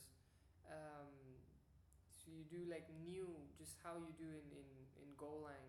This will do an allocation on the heap. No, I mean, I like in Zig. It's more like in Zig, right? Oh, basically you do a malloc somewhere, but it's just in the form of allocator. Here, because malloc is technically your allocator, right? Yeah, it's kind of, I don't know, I mean, this Odin, it has taken, you see this, it has a temporary allocator that you can use as well to do like small allocations, and then at the end it will deallocate everything, kind of like Zig. But generally what you do is like you have new, like this, you're doing a heap allocation, and then here you do like defer and deallocate PTR, like that. You do. You have this as well. It's kind of like mixed. It has taken motivations from different languages, but it has lots of similarities with Go. But you can see it has taken something from the Zig as well, like this allocator concept. Growing arena. Yeah, I was just thinking that when I saw the free all function, it's like an arena allocator. Yeah. I think that's the one that like basically it's just like a stack, right? It doesn't try to be smart, but it just keeps all the stuff, and when it's done, it just frees it all. Like you just remove the stack at the end of your function, right? You're not trying to remove or fix your stack while you're in the function. You just wait. When the function is over, you just free the entire stack. This is like, this free all kind of thing. This is one thing what these arena allocators do, that they don't, or that they try to wait a little bit, before deallocating. So it will be less system calls and so on. Yeah, this kind of like allocator free. Yeah, I was writing the TCP server also in Zig, but it's just right. I now like the remember. way this looks actually. Now I remember. I guess I used the epoll thing here somewhere. Yeah, you can see like pollables, and I have the multiple file descriptors here, and then somewhere I do like epoll. I don't know where. Yeah, you do here. Yeah, it is here. But it's such a pain to do this in Zig, because the LSP is just shit, and I need to run my code every time to like understand where I'm having errors. Yeah, I feel the same, and I was saying this in the Discord, and then the people were like, no, tell me your specific problem. I couldn't say in that moment, but I knew like when I work with Go and other languages, I just know how it feels when it not sucks. This Zig thing, it just sucks. What can I do? It is what it is. Yeah. But they were not, they were saying, tell me the specifics about, how it goes. I couldn't say anything, but I told them, and this sucks. But Rust Analyzer, I'm also, it's also a little bit wonky, to be honest. But with Rust, the thing is, I have never hit like I have cached like except logical errors, like business logic errors. Every other type of error I have always cached in compile time. Like it has never been that I run my code and then at runtime this like this. But I mean, when I open my editor and then the Rust Analyzer, it takes long to understand the workspace, for example. It needs to first. It's not like this with the Go language. So I open a file immediately, it knows everything I can do, jump to function, jump to definition. The Rust Analyzer, I feel like, is more slow, and also it crashes sometimes, Or it's not happy with something. I don't know. Probably because it's so strict, then something doesn't compile. The analyzer also crashing. I don't know what. But but maybe it's also just because the Go tool chain is just so good. Once you know the Go tool chain, everything else is just not. It's just not the same, man. It's just so good. Like npm, Python, pip, and all of this, it's not the same. Do you remember the Rust toolchain and how shitty it is? Like you need to do some prints and then you need to pass like I said, currently I work on this Rust project that I want to put on the QEMU, right? It's written in Rust, this ESP firmware. I remember this build file, and you do like a print cargo do this, cargo do that in the print statement. Yeah, I saw some project which is trying to solve this problem, and I will try to find it now. But yeah, I mean, you can do like declaratively. Maybe you can do everything.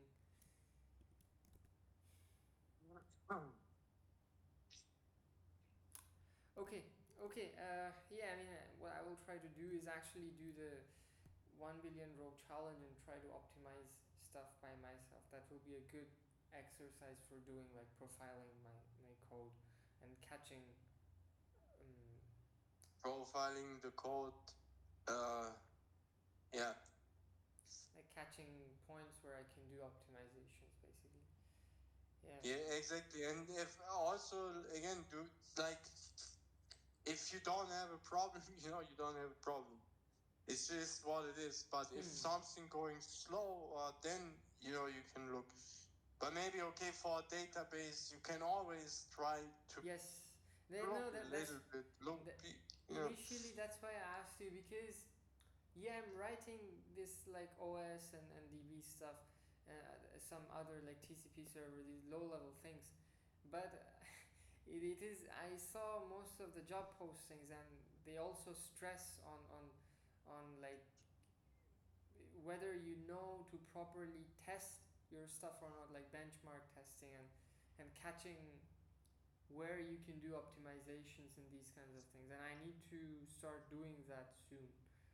Yeah, because before this I only wrote this like Instagram clone, which is a commercial kind of application, and generally you don't want to do this low-level stuff there. And it's like you said, in this higher level application, it doesn't even matter. Allocate everything on the heap. No one actually cares. It's just for this one TCP server, it was important because we expect so many connections and so much data to go. So for example, every allocation matters. If I have 100 million function calls each day, it matters if it does one or two allocations, right? It matters a lot. Yeah, that's why I was looking into this. Here I have a gist with some of these commands put here. Did you check this out? This one? Did you check this out? This one I saw. This is a TCP server, but it is implemented in Zig. I just oh man, holy smokes! Check the company who developed this. You remember I sent you this company link. It's a Dutch company, and check the people.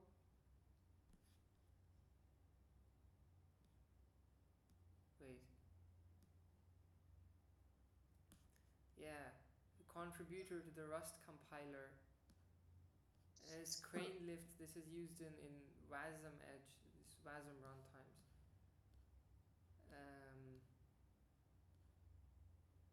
Yeah, that's what I mean. Like, how can there be so many smart people? Why am I so stupid? It's like I'm really trying. I spend so much time. I cannot imagine contributing to the Rust compiler. Look at like they are not that much young. Yeah, look.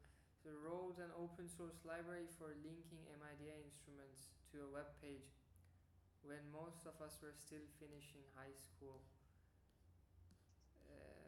There is someone who is a contributor to Mozilla as well, or highly. Yeah, I mean their team is very, very solid. I sent this company to you, and they wrote like we don't want anybody else. We are not looking for expanding. We like whatever we are enough.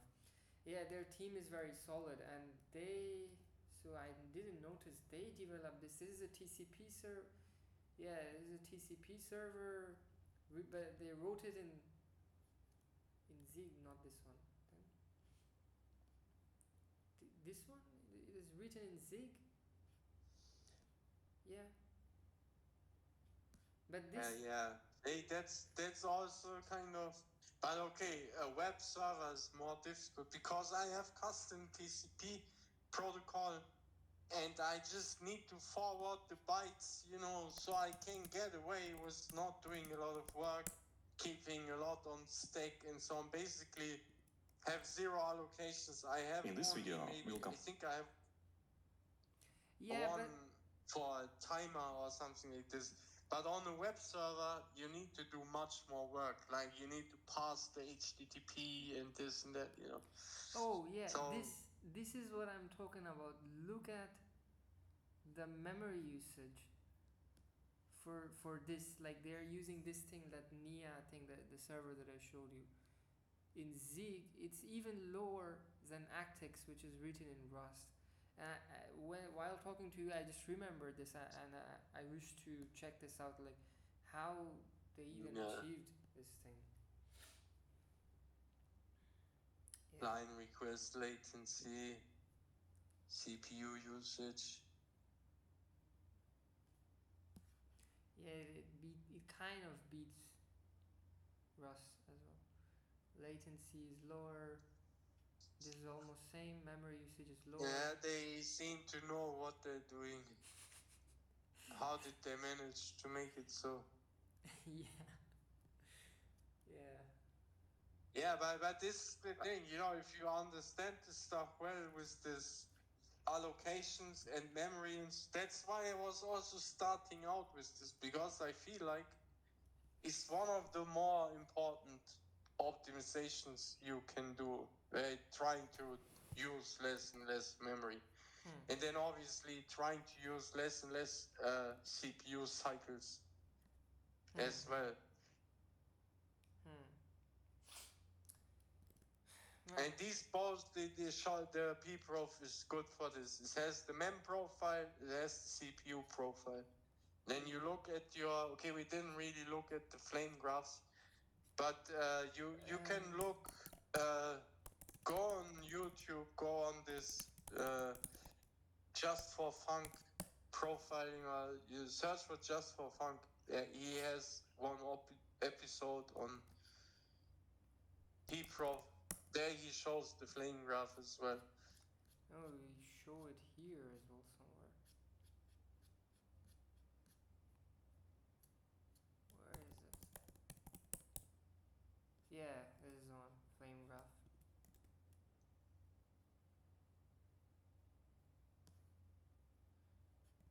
Yeah, this is what I mean, right? You have but these okay, what did you say? Just for funk? JustForFunc, but with a C. With a C, the funk.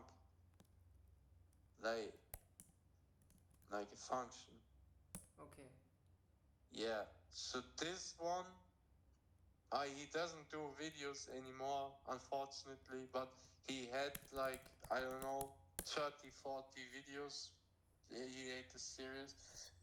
It's actually a good series. This is way back when I started with Go. I would watch these videos. But he has one on profiling as well, to my knowledge. And there he also shows the flame graph. And he's also one of I have watched this as well, the execution tracer. What is this? Do something. Do you know what this is? Yeah, you already watched a little bit. Exactly. So he's also one of those cracks. What you're saying, you say he works in Mozilla, he works there and there. He's one of those. I think he worked first or before in Google. Now he works at Apple, and he was, he's doing. I don't know what he's doing. Yeah, maybe because he's. But talking he's about one of GCP. those. He's like one of those Uber cracks. Okay.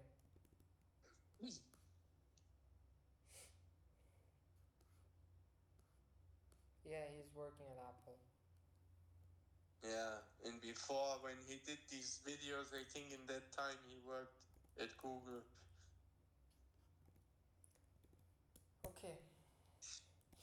Yeah, there's so many things to do, and I'm jumping around the DBs there, TCP servers. Okay, I'm half done with the TCP server, and then the OS is there.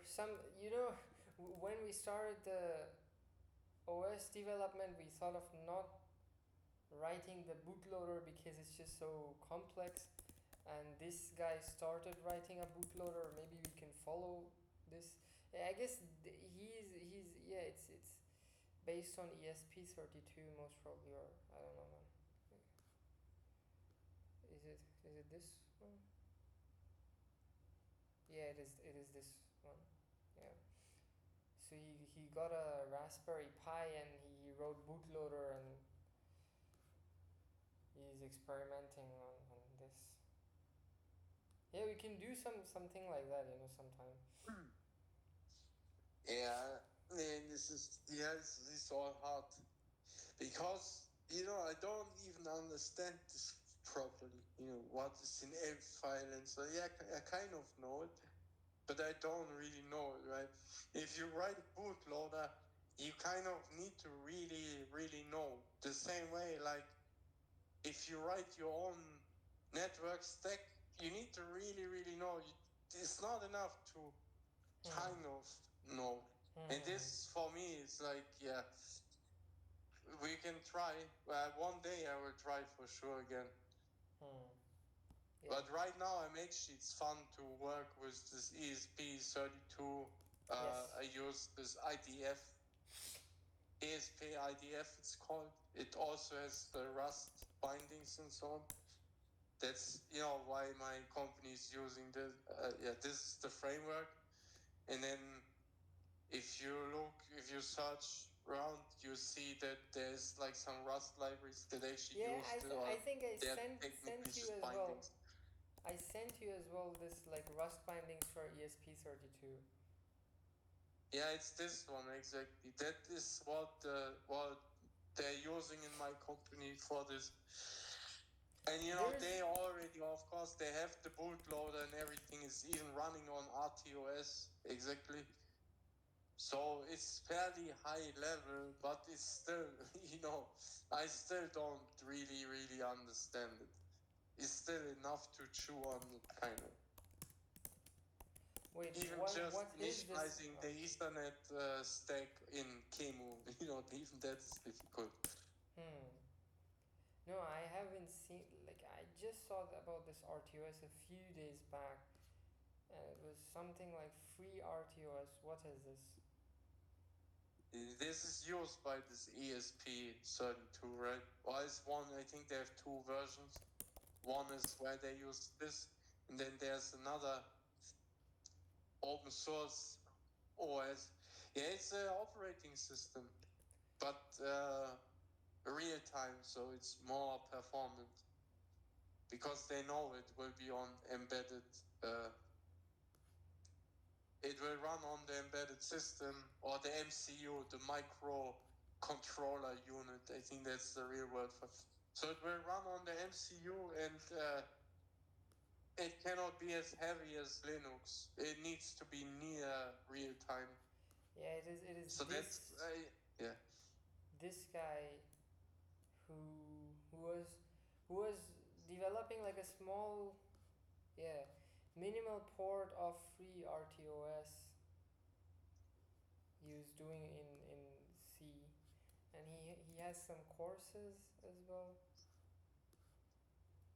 Yeah, but I saw it from him, like he was doing a minimal port of this like FreeRTOS in C. It's probably also, you remember this, there were these types of OSs. There was one where you have, like, was it called MicroOS or something? MicroKernel. Where you had like services and so on. Remember this? MicroKernel? Yeah.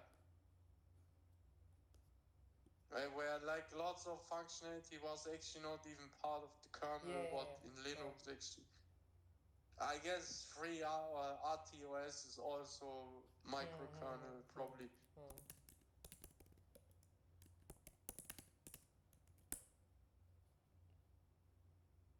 Is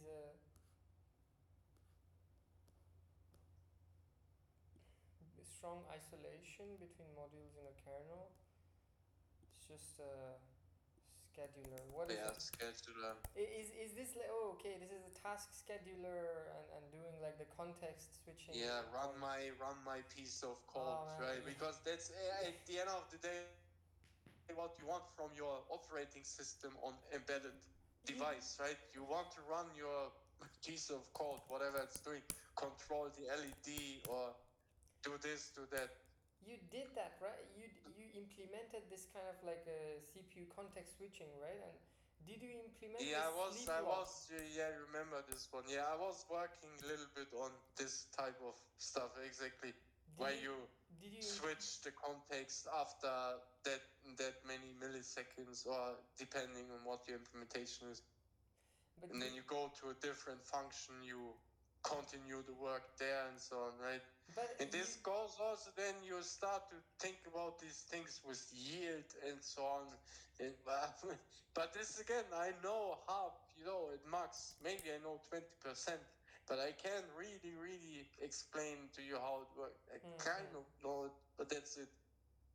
Yeah. But yeah, I was looking at this context switching stuff. You see it there in...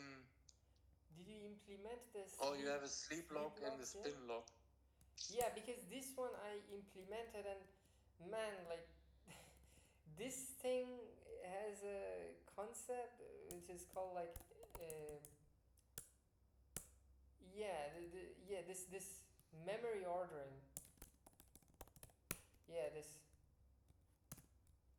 ordering is this where you need the fence instructions so that it doesn't reorder? Yeah, actually, like these, what I understood, there is a really nice book, Rust Atomics and Locks. Yeah, Rust Atomics and Locks, and the book is this.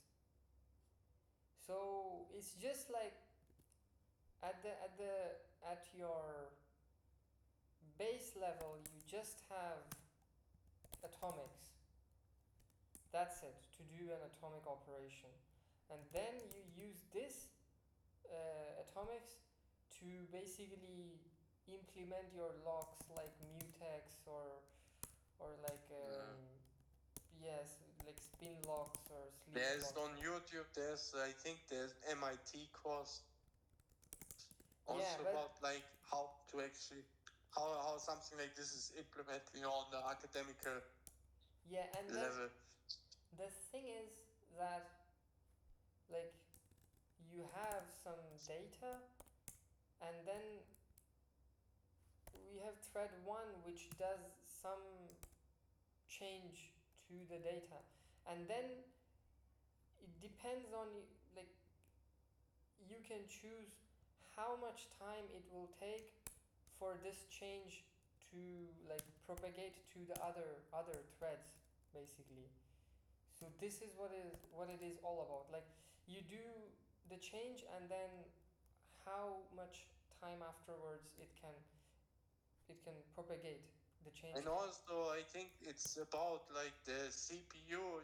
It is free to reorder.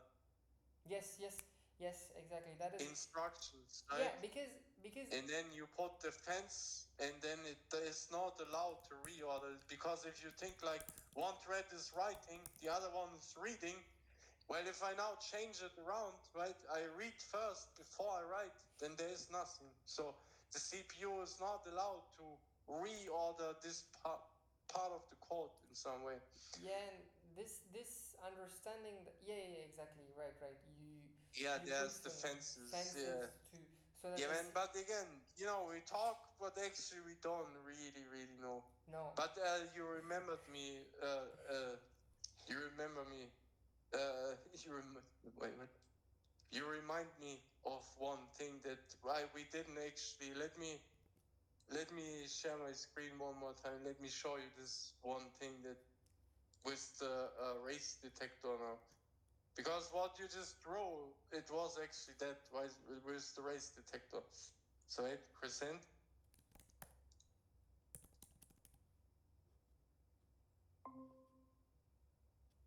So if we go back to the application, that one you should actually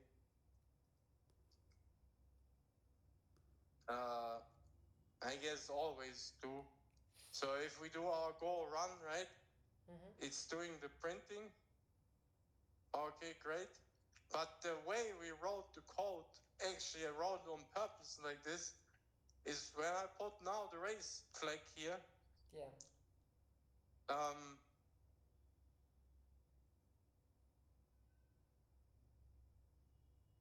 It's running the code and it's running the race detection while running the code. That's also why it's going slower than because but now these are called thread sanitizers. There is some concept of thread sanitizers. Like, is that what? Yeah, exactly. Yeah. It looks here. That's what you just right. You remember you painted the thread 1 and the thread 2. But it's saying here there is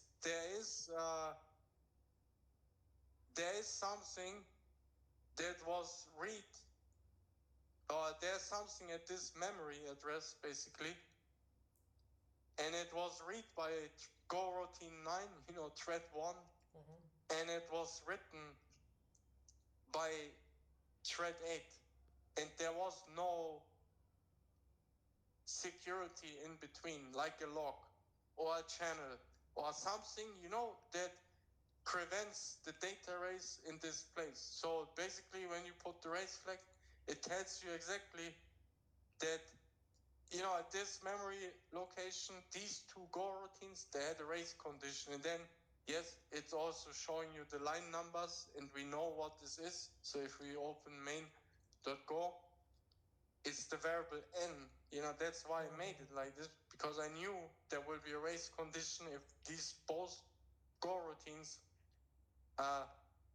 touching n, or specifically if one is writing and the other one is reading. If they both read, there's no problem. But if one is writing and one is reading, then you have a problem. And then now you can do whatever you want, like mu, right? Sync dot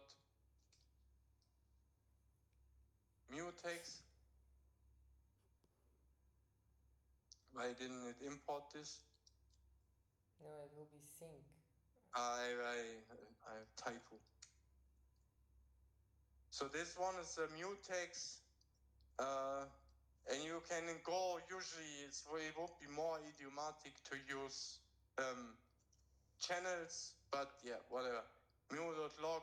We do it the most simple way possible. No differs, nothing. Mu.unlog, and then the other one,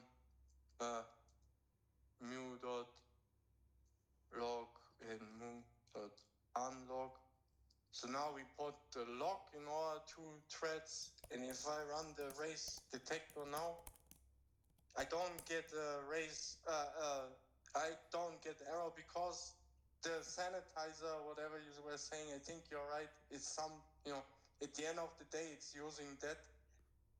It sees that between touching this memory address in the two threads, the log was acquired and released. Well, you know what I mean? It can see this.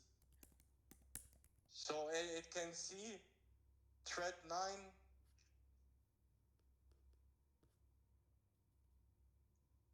opens the log, touches the variable, closes the log, and then it sees this thread opens the same log, touches the variable, closes the log, and then it knows, okay, they both use the log. There is no race condition anymore. Now we are safe. And this also one, in Go, it's just built in. I don't know how you do it in Odin or Rust or whatever, but you always should do that one as well. Run some type of race detection. Yeah, and still, then fix man, like race. catching these kinds of problems is extremely hard, I think, because you need to. Yeah, But it's not, because you just have to put the race flag. No, I just told you. I didn't have to do anything except for saying, check rate, put it in your CI, right? check for races in your pipeline. No, I End mean, of story. still, I think it was in the Rust Atomics and Locks book only. Like, I think the thread sanitizers they can catch, but still they're limited. Like, Yeah, it's not perfect. That's what I meant. Like, there are some scenarios where it's very, very hard to catch these kinds of problems. Yeah, and then this is because, right, if you think about it, these two, they are not associated, you know? How does it know that when I touch this lock, that N becomes safe? You know what I mean? Where's the relation here? There is not there. It's just two independent variables. And I think this is where it becomes really difficult to actually know if this lock is protecting N or not. And if it's always safe or not. And then, you know, you still have bugs even though you have a sanitizer. Yeah, you're right. Sanitizer doesn't save you from everything, but it's a good start still. Yeah. And it's also, once you understand this, you know, you just think different about your code immediately. You probably write less bugs just because you know what the race detector is doing, so you always do your own race detection in your head while you write code in some sense. The same with the escape analysis. You just do your own escape analysis while you write code, and then you just decide, oh no, I write this function a little bit different. Let me take this function, the bus argument, so it will be on the stack. Yeah, exactly. This is also so fascinating for me, you know? Rust, Go, Zig, this, that.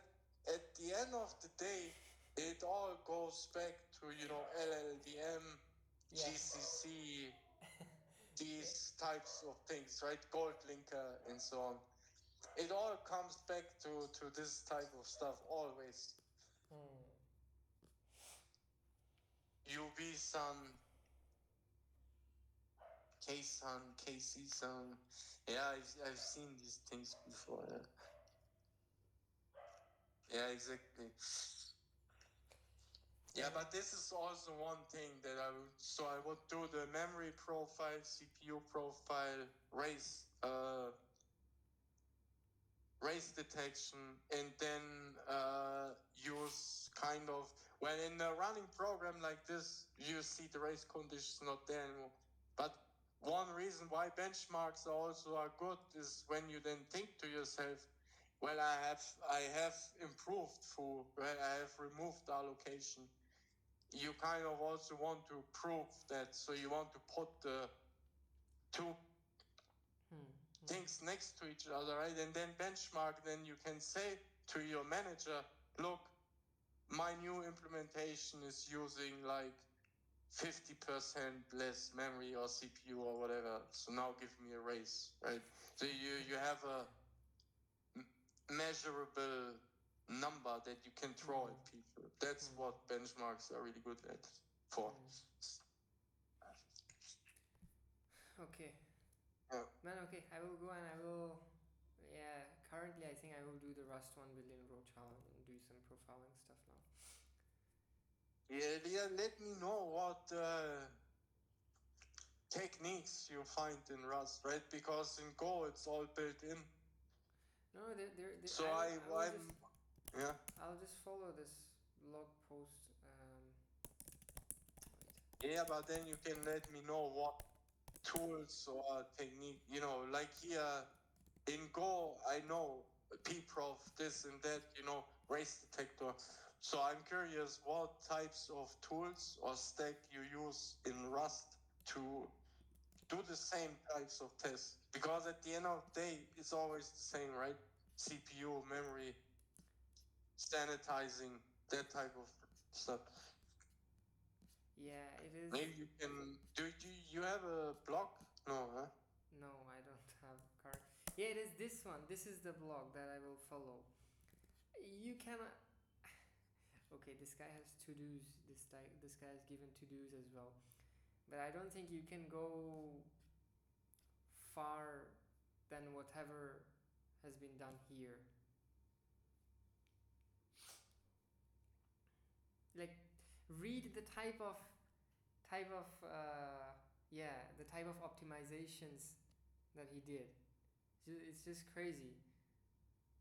Inline hash keys, faster hash functions. Okay, this guy is using Python. Or then starting with inline assembly, right?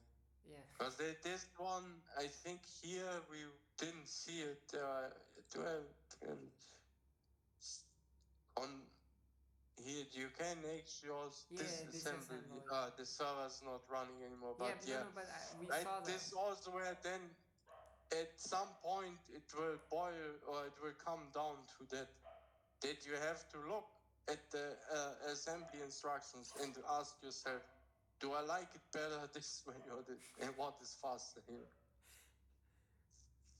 Allocating the right size for scanning. Manual SIMD. What was SIMD? I forgot. SIMD? SIMD, single instruction. Is this not like... I read it somewhere, but I forgot. Anyways, I mean, these are very, very low level stuff. Is this not like a flash card or something like this? Yeah, this is the content. So you can see like revisiting the key function and larger masks. mmap per thread. Purging all branches.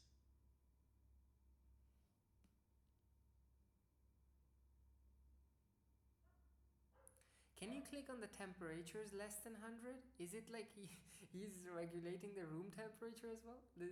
Little bit lower? What? Like this. Actually, is this the CPU temperature maybe? Is it? Yeah. No, I think he's saying he's not assuming as big of numbers possible, right? If the numbers cannot be bigger than 100, then I don't need to check this part of memory anymore. So I need to check one thing less, kind of, right? So and then this makes my code better. Yeah, okay. Yeah, now I remember. Yeah, because in the input there was some temperature column as well. Okay. I thought that guy was legit like measuring CPU temperature. Yeah. But yeah, or to profile, you mean like how hot it is? No, I don't think anyone's doing. You just measure the clock, the cycles. You know how long something blocks. Yeah, but start the block or whatever, or just make like here, like I do, make a gist. I sent you, right? Okay.